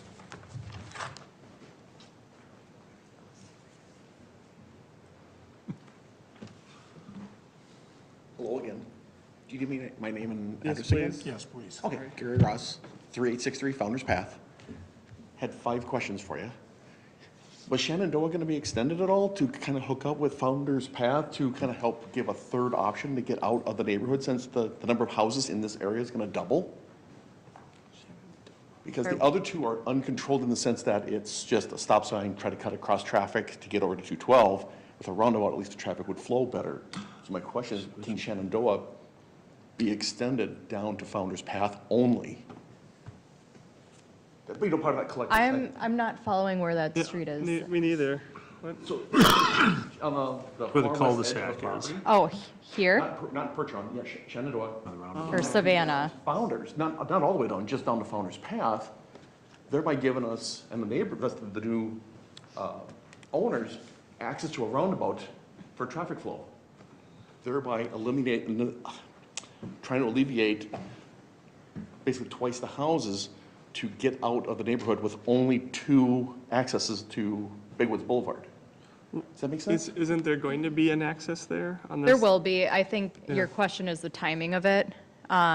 It could be done with this to help alleviate Right. some of the traffic that would be concerned with only having 2 access points to Big Woods Boulevard. It'd be easier to go left on a roundabout than it would be. Exactly. Because everybody's trying to get to 212 for the most part, you know, to get up to whether it's Engler or, you know, further down 212. I was just trying to sit there and see if we could get it so that the traffic could flow a little bit easier. Because my concern is that just trying to get across, or, you know, for me, I come out, you know, of course, Founder's Way, to get out to Big Woods Boulevard. Taking a left, you gotta sit there and, there's some times where it's like, you know, during the busy times when school buses are coming or people are coming home from work, it takes a while to get out. My concern is that now you're gonna double that with having twice as many houses in the neighborhood. Granted, you got 2 access out versus 1, but I was just wondering if there was a way to get Shenandoah extended down to Founder's Path. I'm not saying to have the collector road all put in, but just at least down to the first stop. I think it means Savannah. That's something we can continue to evaluate, but the intention has been that in order to support that extension, and continue to try and do it in a financially sound way, that we would like to see more development occur out there, whether it be driven by the park and the school, and then there's also the development that would occur, you know, at some point west of that area to really support that collector road being developed at that point. Now, I get what you're saying. I think it will also help that Percheron extension will occur as part of this project to create that direct access that does not currently exist onto County Road 44, Big Woods Boulevard. But yeah, I think, you know, we're continuing to evaluate the correct timing for that collector road extension. Right now, through the evaluation that staff has done on that, understanding the traffic that gets generated, it's been found to be, you know, the most prudent approach to wait for some more development. Right. I'm not a traffic engineer. I was just kind of like looking at it, it's like, could we add the third one if possible? Just that little stuff. I don't know what it takes to do that. And my biggest concern is that, and it's easier to get out on the roundabout than it is to have to, you know, try to cut across. That was my first question.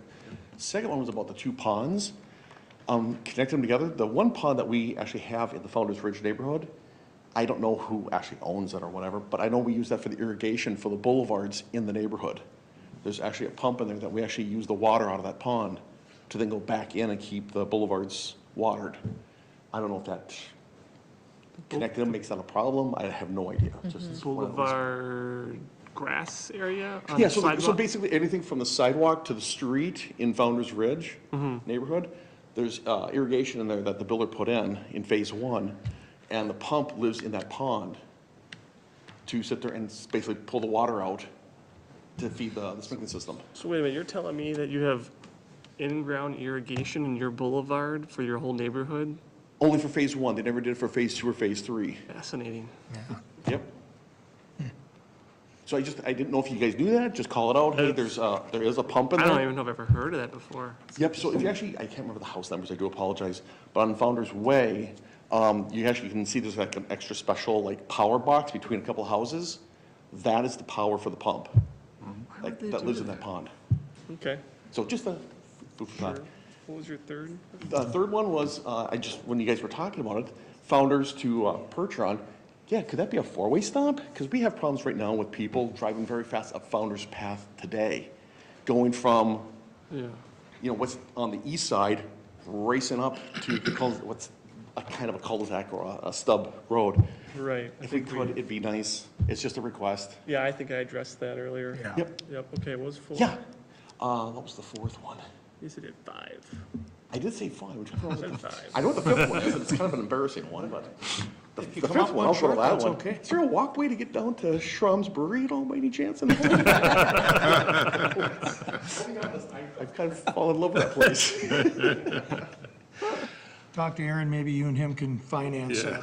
Yeah, right. As soon as that street goes down to Edge Hill, it'll be more. I remember the direct fourth path. one. It was I do apologize, I don't want to butcher your name. Is it Urbanski? Yep.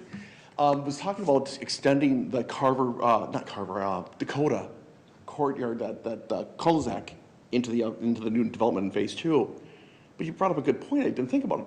What about a pedestrian path for people to get to the parks, to get to the city park instead? So then the kids don't have to go all the way up to what I'm asking is the four-way stop sign on Percheron and Founder's Path to get to the park. They get kind of like a cut-through. And also, if there's a school there, it's a way to feed the kids coming from that neighborhood to keep them off the busier streets. That was it. Okay. Thank you. So it sounded like that pathway would be a little difficult. That's what Liz was. Yeah, I mean, we can certainly take a look at it again, but I guess just from what we've seen in the field, it is a pretty steep topographical relief, so being able to provide something that would be beneficial or efficient for people, I think it would take some challenges to do that. Just a But giant we can, overpass. To be like right here. a zip line, maybe. Liz is kindly omitting that I fell into that. I'm gonna say. That doesn't I mean proved it kids can be will. done. Yeah, the kids would probably do better than I do. Yeah. Okay. All right.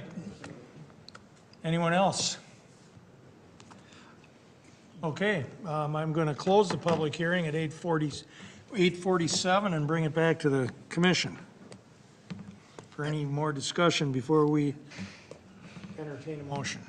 I have one more, and I know this was brought up in the concept, but on Percheron, they talked about, or it was inquired about, mirroring the island that's on the north side of Big Woods and doing the same thing on the south. What's the status on that? So they have looked at that from their side of things. I guess from a city standpoint, it would be up to the developer if that's something they want to include. It would be a maintenance piece that they would have to undertake. So if that's something that they were willing to do, then they would move forward with that. But I think the intention out here is not to have an HOA. So at this time, they don't have an HOA. They would have to have an HOA in order to maintain that piece in the development. So So there's they gonna would be- purely have to have an HOA Okay. if they do incorporate. City wouldn't maintain that piece. It's a question for the developer if that's something they want to continue to explore. So there's no neighborhood sign, or no, like, there's no need for HOA whatsoever? Sidewalks will be up to the individual, homeowners?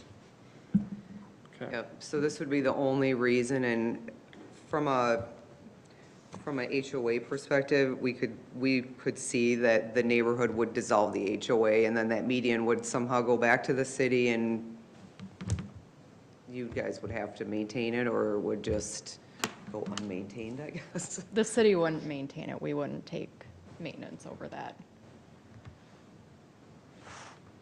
Okay. It looked good for the first 5 or 10 years, huh? Right. If you're lucky. Yeah. Seems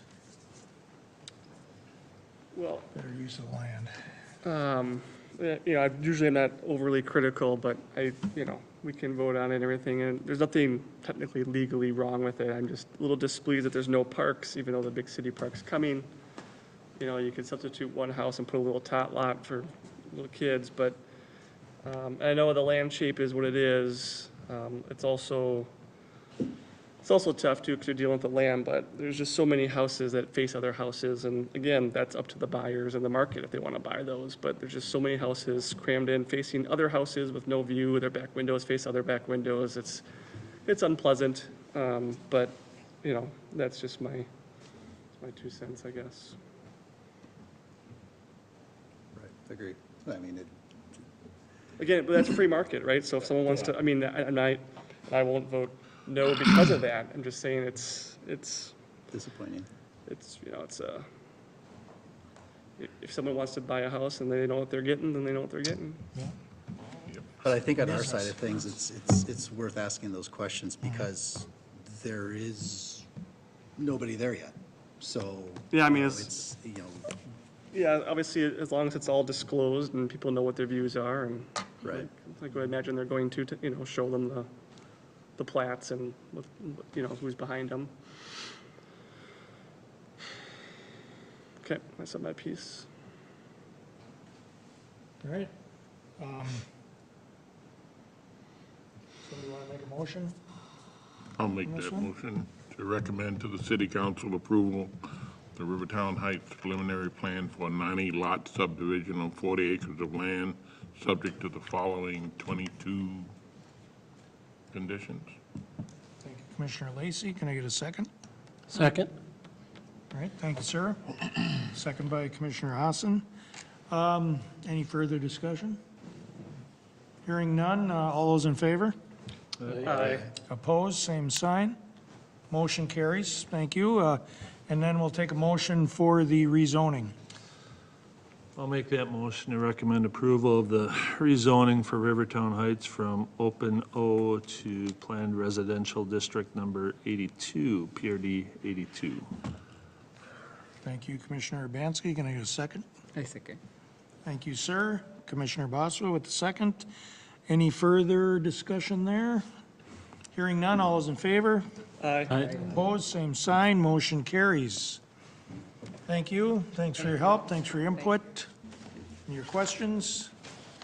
Let's see, we are now down to 7D on the agenda to recommend approval of the concept plan for Hazeltine Plaza Apartments, Trident Development PC number 2022-18.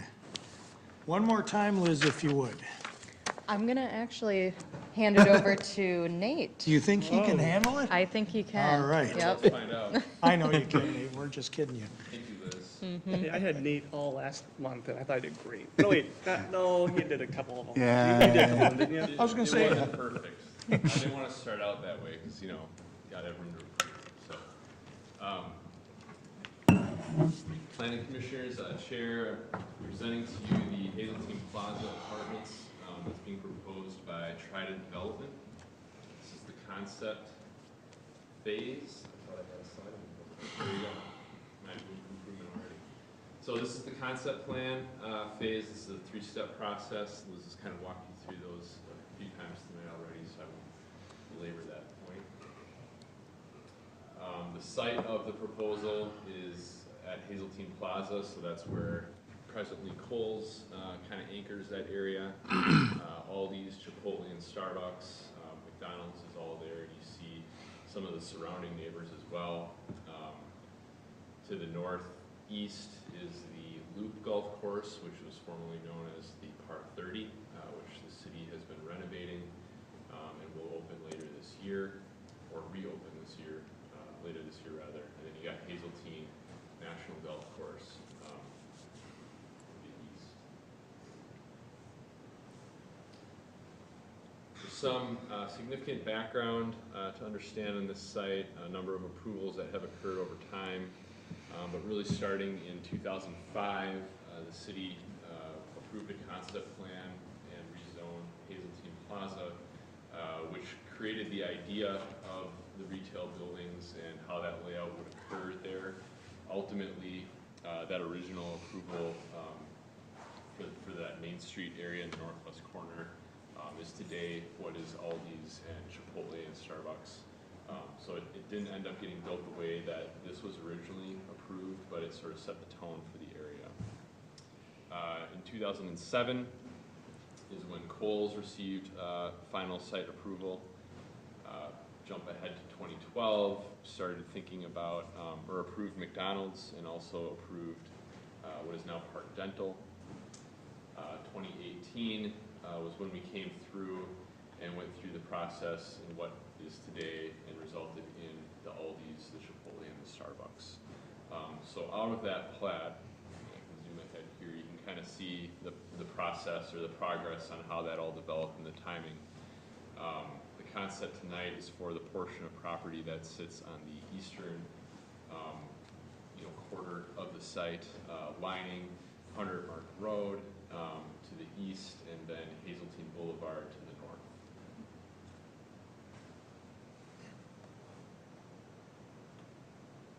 To walk you through the proposal and some of the key aspects of it, it's about a 4 3/4 acre site. The current owner is Chaska Investment, and they are the group that has led the development and formerly owned the entire site.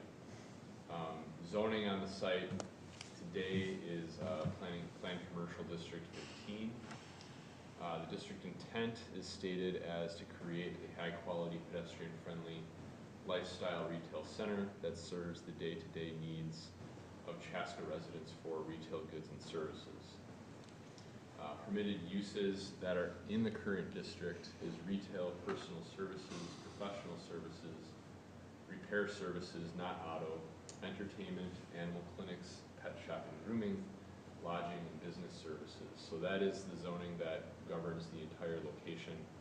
In order for a residential to proceed as is being proposed tonight, we would, in the next step in preliminary, be considering an amendment to the zoning code to amend it to allow for that additional use. The current use of the lot, or of the site, is primarily a parking lot. This portion here that is a grassed area was set up to be a pad that would allow for additional sort of junior retail boxes to be added in the future. It has been marketed in that way really since the original approval of the site in 2005. So there's a long history of attempting to achieve that goal. But since that hasn't materialized, that's where the thought process has sort of shifted and thinking about the potential for residential on this location instead.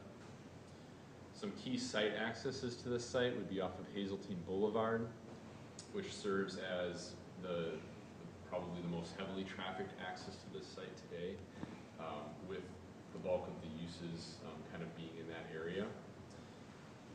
You also have a northerly access onto 100 Mark, and then there's a southern access here onto 100 Mark.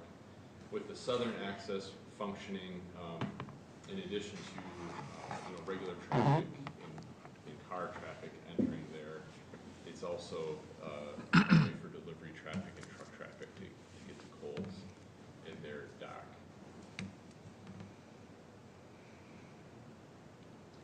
So the current request is for a concept plan approval for market rate rental housing community containing 116 to 128 dwelling units. It would be contained within one 4-story apartment building.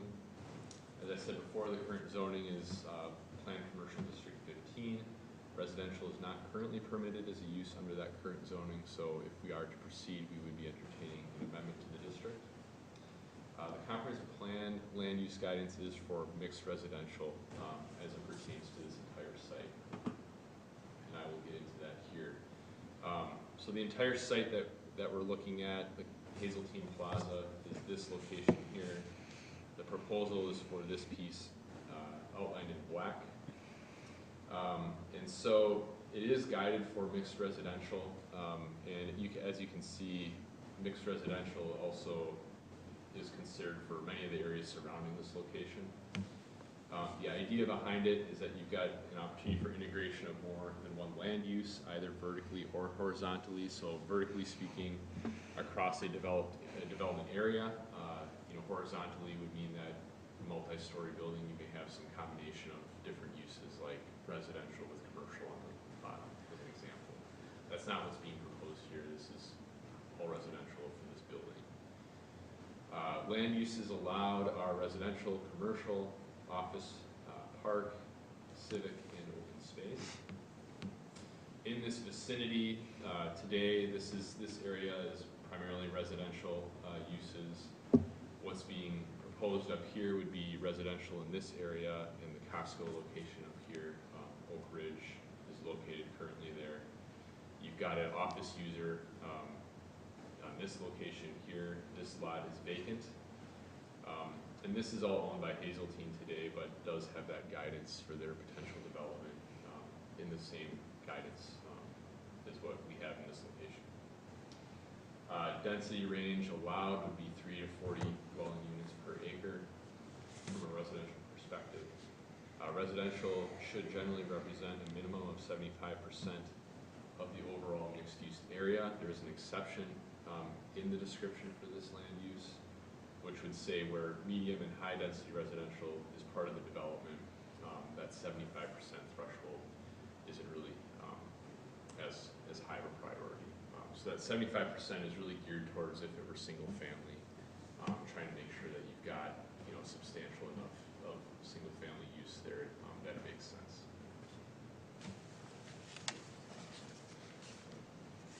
Dive into the proposal. As I said before, the building is a 116 to 128 unit, 4-story multifamily building, which is situated on the corner, kind of closer to the street, the two streets that serve this area. There is a reciprocal, there's the parking. They're proposing about 268 parking stalls, 180 surface, and 88 garage, which would be below the building. There is a reciprocal easement agreement on this site, which provides Kohl's the opportunity to review and approve the proposed use, and also gives them oversight of impacts to the access points to this location. So in order to move forward with the implementation, the developer would need to receive that positive support from Kohl's to do this. They are working on having those conversations with Kohl's, but a decision one way or the other has not been determined at this point. They do need, what staff would recommend as we review the site would be that an important thing will be to have clear separation of the residential parking from the commercial. I think what we're going to want to make sure of is that users of Kohl's, for example, don't find this portion of the parking more proximate than other locations of the Kohl's parking lot, and then want to use that, create conflict with the residential users who are expecting to have parking for them. We would also look to have adequate parking for all areas, with this area currently being a parking lot, and changing that use and kind of trying to have more separate parking. We do want to ensure that what remains will be sufficient. Our preliminary evaluation of that is that it would be, but as we go through the process, that'll be something that we want to make sure comes out the other end. The access, there's 2 points onto Hundred Mark and there's 1 point onto Hazeltine. All of those accesses are shared, and so you've got this northerly access onto Hazeltine, and then you've got the southerly access onto Hazeltine. And as I pointed out before, you also have the access over here. Or I'm sorry, I was saying Hazeltine where I should have said Hundred Mark there on the east side. And then you've got the access on the north side onto Hazeltine. One piece that as staff is looking at it at this level is that we would want to see the residential parking, the residential traffic designed so that its desired line is to go out and access primarily onto Hundred Mark as opposed to Hazeltine. Given that this is already a pretty highly used access point, and we also want to try and design it so that we would limit the amount of cross-traffic occurring for the residential use. And really try to position it to be interacting over here onto Hunter Park. Part of this proposal is a drive under or breezeway, as it's being described, at the northern Hunter Mark access. So you see how the building is crossing over that access point. The idea, and you'll see this later on, is that that would be an area that would be able to be driven under. So it'd be sort of an overpass of that building for the top 2 floors of it. And that will become, I think, more clear as we get into some of the renderings. Truck and delivery use for the southern Hunter Mark access, that's something that we want to keep an eye on, is that, you know, as trucks are entering here, that it's clear to that traffic that the intention is that they're using this and not crossing through the residential, and vice versa. We want to avoid conflicts with that truck traffic and what would be really dedicated residential parking on the site. The design should focus residential access onto Hunter Mark, like I said before, and avoid residential cut-through traffic.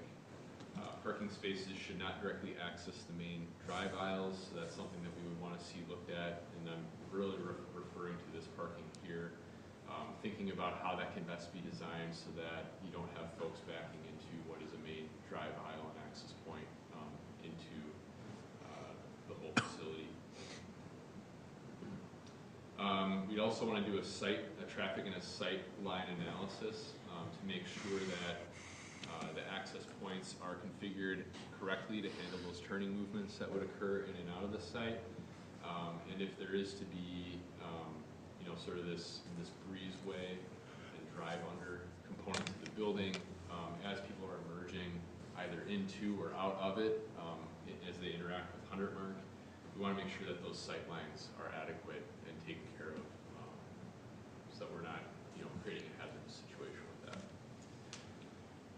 There is a sign that exists today on the northern Hunter Mark access, the pylon sign that provides, you know, for poles and all the other tenants on this location. So that sign will need to be dealt with on how that ends up getting designed and situated in comparison and in relation to the residential facility. And as we move forward, we expect to see, you know, that landscaping plan, lighting plan, stormwater requirements, all of that getting detailed out. But being at the concept phase, we wouldn't expect those things to be fully understood. So to move through some of the concepts and how the design could look, there's a few examples that the developer has provided that does include that kind of underpass breezeway concept. This is a location in Minneapolis that does that, and behind this area is a commercial facility. There's another location in Eden Prairie where you've got a roadway going underneath the building with a couple of stories above it. And another location in Coon Rapids. This one works, I think, more as a walkthrough. I don't think it's designed necessarily for traffic to go through, but you can see the idea of how a building can be designed in that way. There is an example of a building in Chaska that has this downtown, the River Gables building, currently known as the Zen Center, Zen Apartments.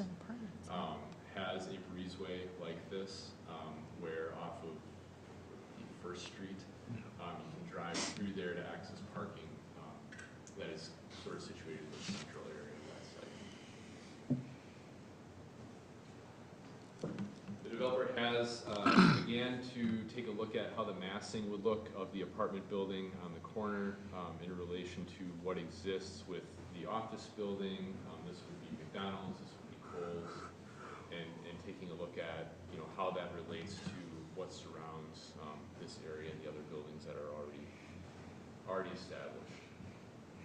Some things to consider would be that the building location at the corner of Hazeltine and Hunter Mark does present an opportunity to relate with the city's Loop Golf Course and the Hazeltine National Golf Course as two of the other corner occupants in relation to this site. The design should show consistency in design, scale, and massing between the other buildings, so that's what this is beginning to explore with what the developer has provided. The city would require 360-degree architecture on all sides of the building, just with it being exposed on all sides, we would want to see that level of design incorporated into the building. The developer has proposed incorporating Chaska brick mix, which generally staff would be supportive of. We would want to see that the facility, the final design, does meet all the multifamily building design and material requirements the city has in its code. And then attention will need to be given towards that drive under and breezeway if it is to proceed, to ensure that noise and those sight lines are all addressed, thinking about how that portion of the building above the breezeway would get used, if it is to be residences or some other use up there, making sure that it's adequately insulated and things so that noise doesn't become an issue and concern for the residents and the users of that space. There's a number of things to work on as we move towards preliminary. These are things that are addressed as conditions in the staff report that you all have in front of you tonight. Many of these things I've gone through, but to just quickly summarize, we would want to see that there is approval from Kohl's through that reciprocal easement agreement. We want to make sure that they in particular are on board with proceeding through the process. We would need to amend the zoning, and we would seek to apply that to this location. Compliance with the building and design materials, 360-degree architecture. Talked about soundproofing of the drive under the breezeway to make sure that noise isn't an issue for the residents. Ensure that the adequate sight lines are preserved and that all the access points to Undermine Road. We'd want to develop, see that landscape plan developed that meets city requirements. We'd also want to make sure that we've got adequate screening that's really defining the edges of the site as it relates to the commercial area and that commercial use. Incorporation of planting islands would be something we'd want to see in the surface parking. Developing that lighting plan, public utility plan, working with the city engineer, stormwater management plan, working with city and county standards.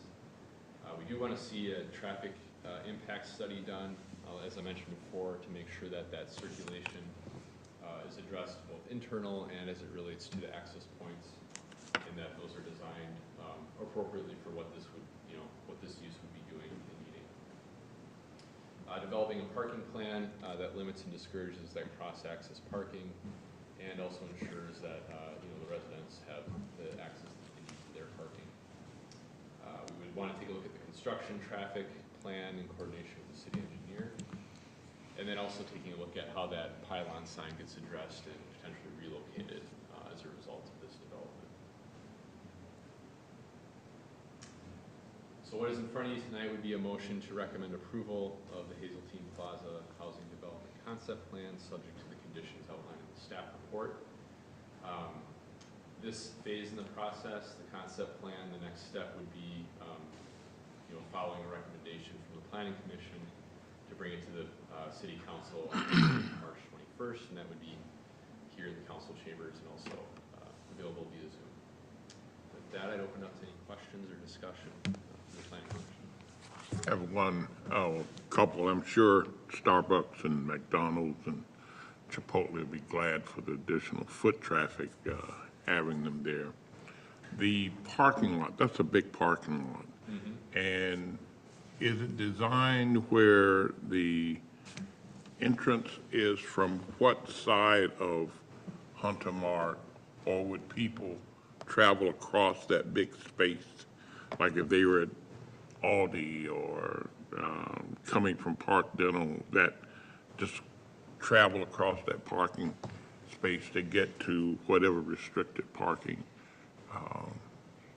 So are you thinking, when you're saying traveling across by foot, or? Well, in a car, Yeah. if a person is at Chipotle, do they just drive across that big space and if they live there and find a space there, or do they have to enter through a portal or an access because that's their destination? I see what you're saying.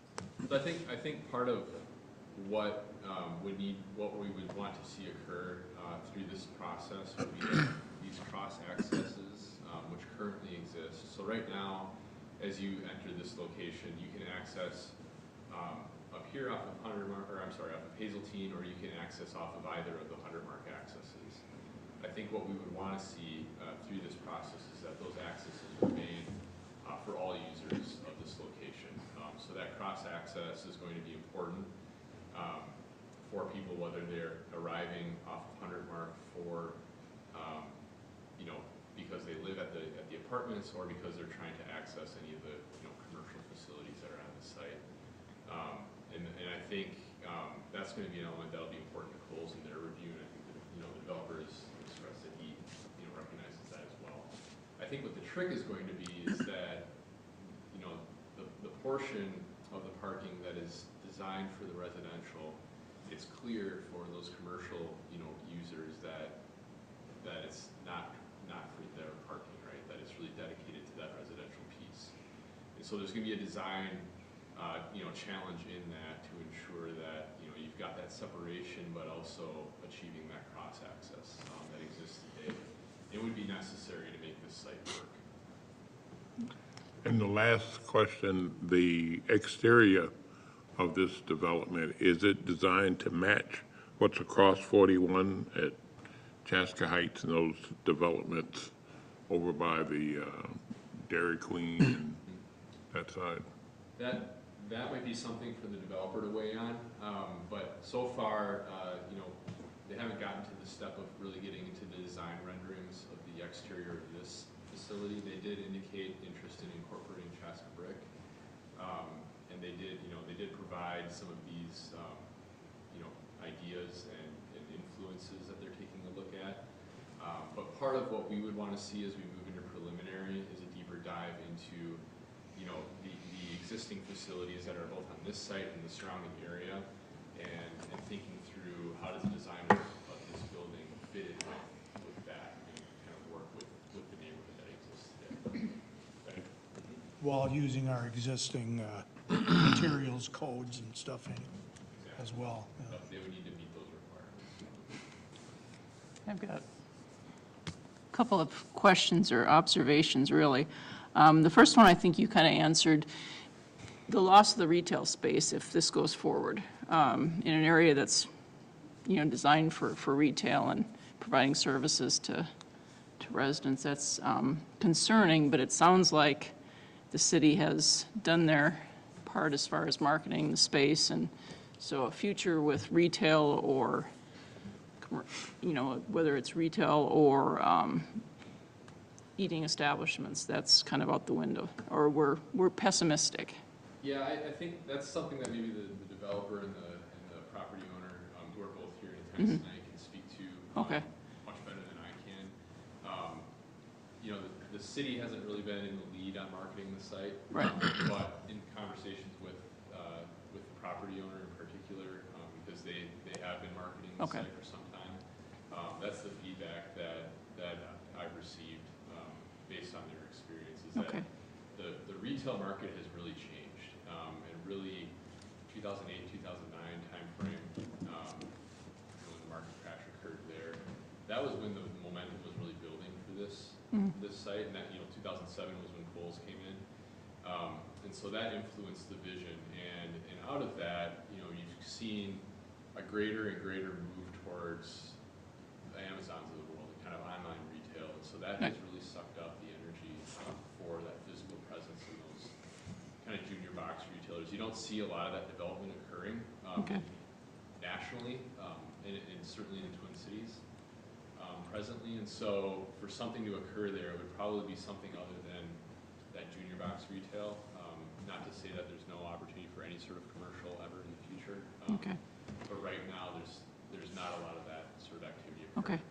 And then the second kind of observation is the sheer size of the apartment complex proposed. you know, it's going to dwarf Kohl's, and I understand there's buildings across the way a little further set back of equal height, but that's just a consideration to think about from the aesthetics, as far as you drive up there and boom, you know, there's a very large apartment complex. Now, if the other areas within there, the plan is to further develop that, then over time, yeah, it'll blend in a little better, but that's just something to consider. And then, as far as the parking, I'd foot stomp what you've already discussed as far as the separation, because in the commercial spaces, there's no overnight parking. So you won't see the vehicles with the snow cover and in the wintertime. But whereas if it's obviously residential, then yeah, the guy's had his car parked there for 2 weeks and it's got 6 inches of snow. It's not such a thing, because that's the other thing. It's, like I said, it's blending in with a commercial retail area. And those are just kind of the kinds of things that I would think about before we move forward. So, but other than that, thank you. So I'll give you my perspective as a commercial broker is that it's 100% a very creative idea, and I'm in full support of looking at a multifamily here, because the retail landscape has changed, and you know, I'm more industrial, but still I'm up to date on, you know, what's going on out there, and my retail brokers at my company and stuff. And so, yeah, you just don't see junior box. It's just not going to happen. I mean, and they've been marketing this site for like a decade. And so this is a very creative, this is very nice. I do think it's super challenging. Obviously, we've talked about the challenges. Currently, the access is a mess. I mean, and not the access itself, but just people, like, and I find myself, I'm down at Home Depot and you come up the road and you cut across, I want to get Chipotle, and you know, you're driving through the parking lot and then you're sifting through Aldi and up and around. It's just, you know, and so it's tough. And so that's going to be a challenge. And then I don't know how Kohl's is to work with. I think I might have dealt with them once before, you know, so we'll see what they say. But my concern is what we've already talked about, the parking. Maybe on that section that's touching the Kohl's wall, essentially on the, you know, to the east of the Kohl's right there. Yeah, maybe that northern island becomes a little taller, and maybe you have some bushes on it, so you don't have so people don't think they can park there and walk around the corner to the front. Maybe it's an elevated island, like, you know, or something, so you don't get the people kind of cross using that parking. It's just an idea. Well, or you've got to drive way around or something. Yeah, I would imagine people would be like, Because there's probably no way to say you cannot right. get there. I can see people coming in off 100 Mark, coming in the south entrance, going up, parking right in that corner, walking around the corner of the building into the front door kind of thing, you know, like a sneaky little, yeah, exactly. And then maybe if you put a higher island right there, can't really climb up, and people get the idea that's private parking. I love the idea. I think it's great. I think it fits with the whole residential. I just did a development in Rogers where we did this, where we did apartment building. I don't think they're going to have a tot lot, though. Yeah, there's no tot lot. I'm not happy about that. Maybe on the roof of the apartment building. I guess I am curious about the breezeway. That's interesting. Is it just a signature item from the developer? We'll hear from them, or is it something? Is there a nature to that? Is there a reason for that, or is it just kind of like, hey, that's our signature? Are we going to have like a room up there with a pool table or something, or is it apartments? I don't know. So I guess that's my hodgepodge of talking out loud. Overall, I like it. I think it's going to be very challenging. That space has been a challenge for a lot of years now. Is there any feedback from Hazeltine?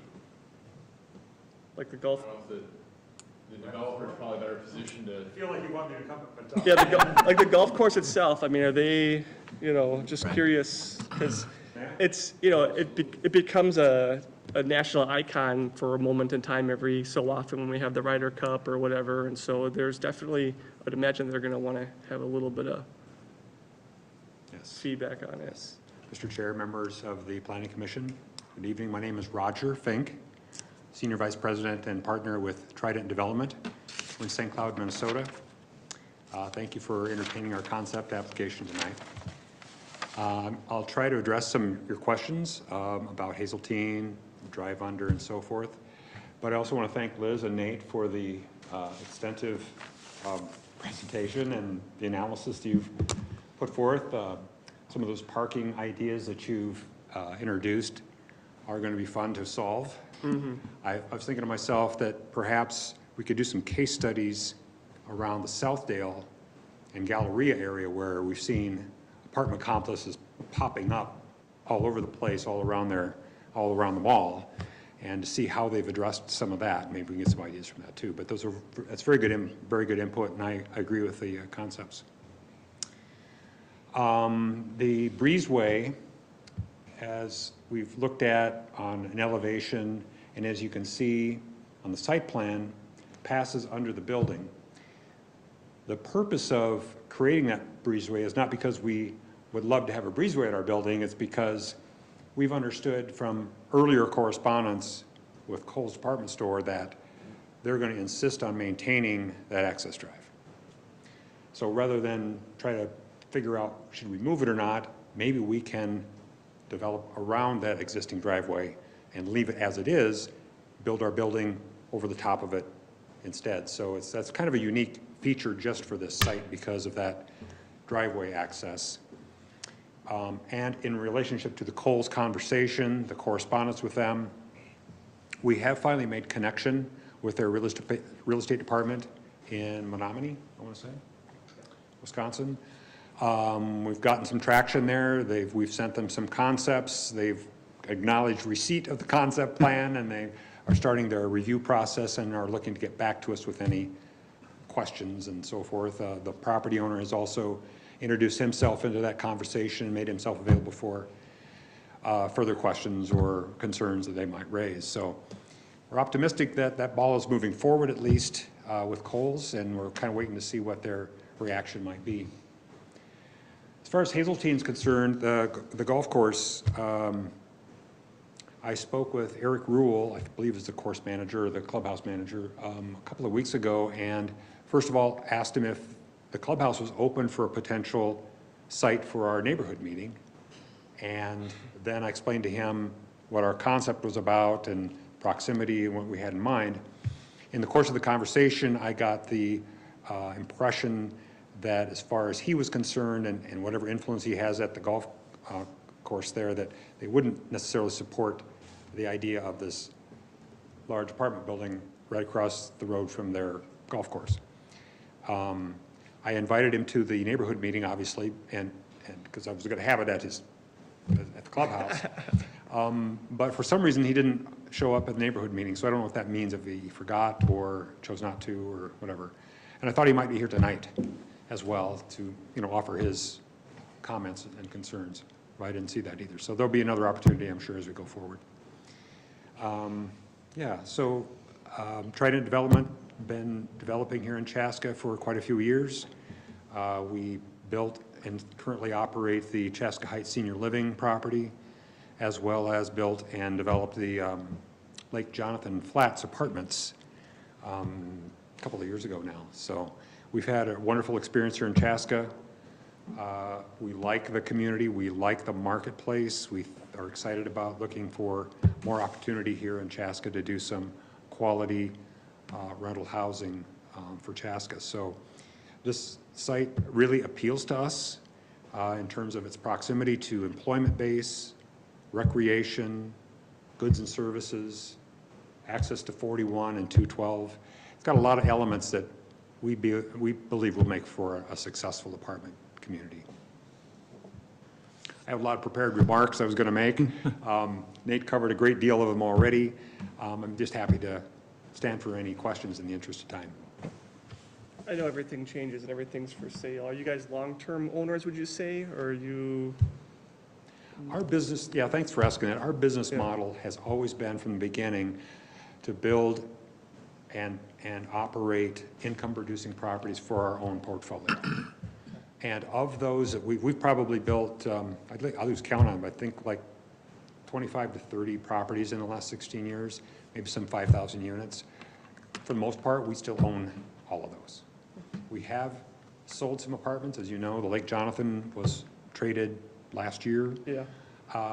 We're just finding sometimes now that the capital markets are so aggressive on trying to acquire new build, quality, suburban income properties that they bring offers to us that it's really hard to not spin that and go look for something else to do. So I used to always say we always keep everything we build, but I can't really promise that anymore. But yeah, that's our intention. That's our business model, is to build and hold for our own portfolio. These are market rate apartments. These are market rate apartments. We'll have a mix of studios, one bedroom dens, 2 bedrooms. We'll examine the market demand for 3-bedroom units as we go forward. That's always a little bit trickier market to address. Yeah. We would see this appealing to a more affluent Younger couple. renter population, somewhat similar to the Lake Jonathan population there. Yeah. Empty nesters, early retirees, affluent young couples, kind of gearing towards that leisure lifestyle, a maintenance-free living environment, and key towards golf and outdoor activities. So this, I mean, this is beyond the concept. I'm just kind of more curious. Are you looking for more middle of the market? Are you thinking more high end, like gearing towards like people who might actually golf it? I mean, I don't know. I'm just kind of curious. Like, what's your more on a curiosity level? Is it more middle of the market? Or are you gonna like this gonna be like a high end kind of thing? I don't think we're going to try to be a high-end luxury product here. Yeah. Our model has always been something that meets the marketplace for Whatever the demand the upper is. income of the renter bracket. Yeah, right. Right? Got it. Well, again, I like it. I think it's a good creative way to use the property because, you know, I've been living in Chaska now for, I don't even know how long, 16, 18, 17, long time, 17 years or something. And it's, you know, it's been a tough, I'm in the business. Yeah. You know, I understand like that's a tough site. So I hope you can make it work. Thank you. Other questions? More talking out loud, just, the parking's just a challenge here, we all agree on that, so I'll be interested to see how that comes in. Talk about 88 indoor spots versus, in 116 to 124 units. How do you decide who gets a parking spot and who doesn't? That's a very good question. I think that's something we're going to have to deal with internally. When you do a 4-story building over underground parking, you can almost never get 1-to-1 underground. We've done some other creative things where we've made some at-grade parking happen inside the building to add more of that, but then you eliminate units too, so it's a trade-off. But it's a good point. It's something we'll have to evaluate carefully, because at some point you're going to say, well, I don't have any more underground parking stalls, but I still have all these units left to rent, so, you know, all I have left is surface parking. Yeah. So. And the way it lays out now, if, you know, it could be quite a distance to walk to your unit from the far corner of the parking lot there. And then on a couple of the photos that were provided to us, it looked like you had commercial retail on the main floor, but you're not proposing that at all here? Yeah, so that one building, I'm not sure that had commercial on the first floor, though it looked like it does. Similar to our Richfield property, where our frontage on 66th has the look of a retail storefront, but it's actually common area and recreation area on that floor. So I think that's probably what's happening there. We are not proposing any retail or commercial space within our building right now. Looks like a perfect spot for the 19th hole there. I'm just throwing it out there. I know. Yeah, that's pretty much all I have for comments right now. Thank you. Yeah. So those 88 underground things spread across the entire building is like? Correct. They would be situated underneath the entire footprint of the building. So they have to cross, I mean, there is something like there is underground way for the coal's entrance, right? So they have to just cross across that. I mean, the first floor, you don't have anything, just only garage or something like that, so. On the first floor would be residential units Okay. in common area. So because there is a road in middle, right? And if you see that building, if you start entering from 2, so if you have the parking lot on the other side of it, how do exactly they go on that side? Are you asking that They go under the parking would go, my mouse walks with me, sort of under It would have to go underneath the access for Kohl's. Yeah. Is what you're asking. So whether they are going underneath it or they just come out and then again go in, I don't know how exactly they are going to do that. So the Coles driveway would essentially drive over the top of the deck of our underground parking structure, Oh, gotcha. right? Hadn't thought about that before, but that you're right about that, yeah. Yep. It's going to mimic the whole building. Excuse me? The underground parking will be mimic the Whole the footprint. Yeah, the entire foundation will be Yep. the underground parking structure, pedestal with wood frame above. God, I'm looking at this, like, in my mind, you know, this is what I do. I'm like, can you, like, trying to figure out, obviously you had an architect look at this and come up with this. So I'm just trying to think, like, is there other orientation, building shape? I mean, this is a tough site to get, especially when you got that cross-access easement agreement with Kohl's and. Yeah, this is gonna be a fun one, for sure. Yeah. I'm glad I've got Nate and Liz on my side. I'm trying to because think they're of like gonna a be lot of solid help. square, like Water Tower in Eden Prairie with a courtyard maybe, so you can get parking around the edges. I'm just thinking like some other ideas, but. Yeah, and I think there may be a setback minimum that we still need to address, which might change the shape of that building a little bit when we get that setback properly, so, Okay. yeah. Maybe you might be able to address, what's the, I mean, I know you said in the 2040 comp plan, it's set for, mixed residential. At what point in time did it switch? Because obviously, in the 2000s, Kohl's came in and they had a plan for that development, that area. When did it shift? So the mixed residential permits or guides for both residential and commercial office, and there's a number of other sort of complementary uses that would fit within that land use guidance. Liz and I were actually looking at that this morning and looked at the 2030 comp plan. We're currently operating off the 2040 comp plan, and that provided the same guidance for this site at that time. So I don't know that there has been a switch in land use guidance, at least there hasn't been in the last, what would that be, 20 years? So I don't know if that helps to answer your question.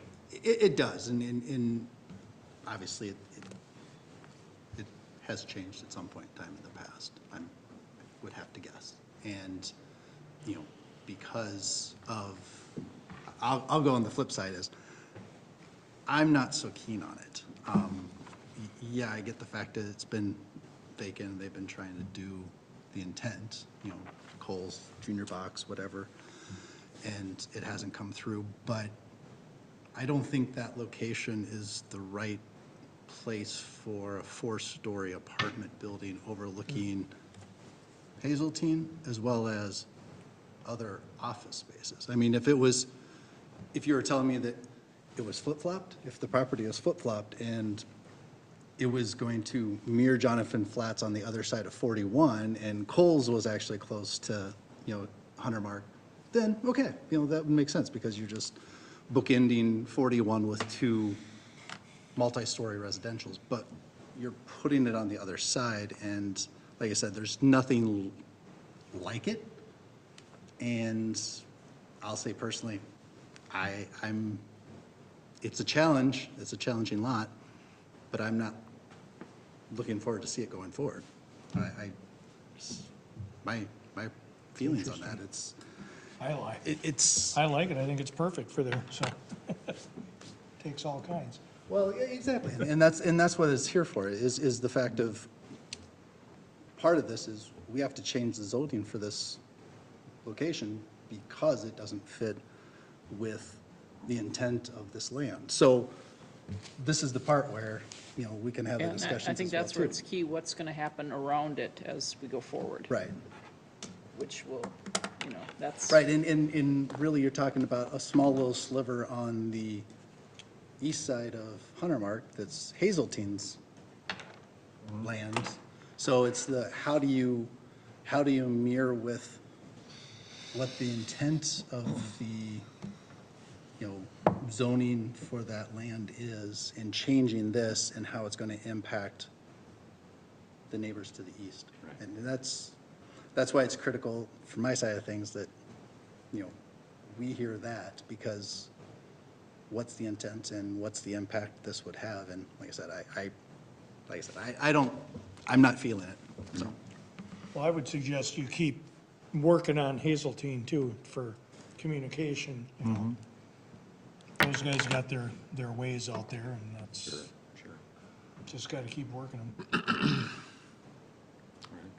Very good input. Thank you very much for your comments and suggestions.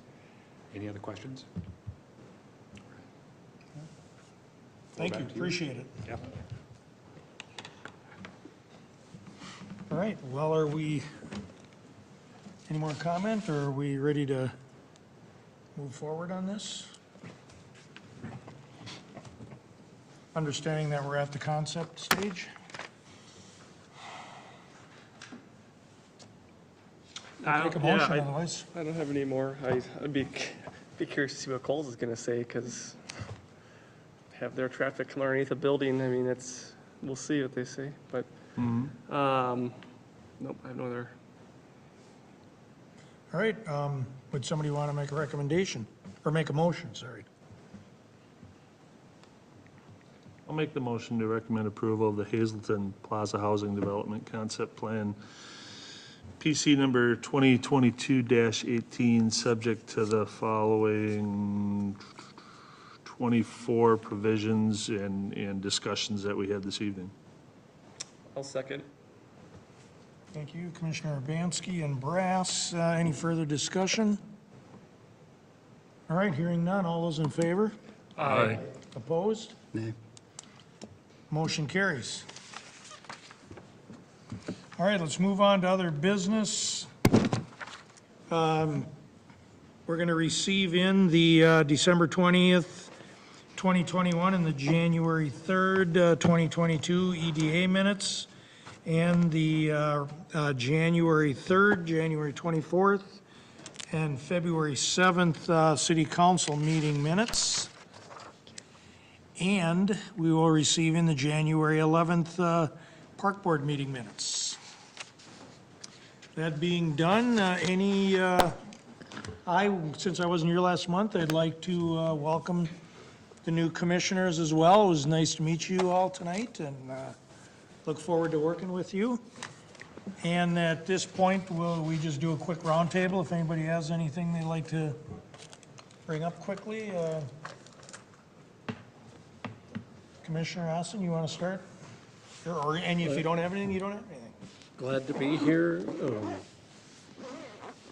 So everybody knows, I work for MnDOT. I write utility agreements. I've been in engineering for 40-some years.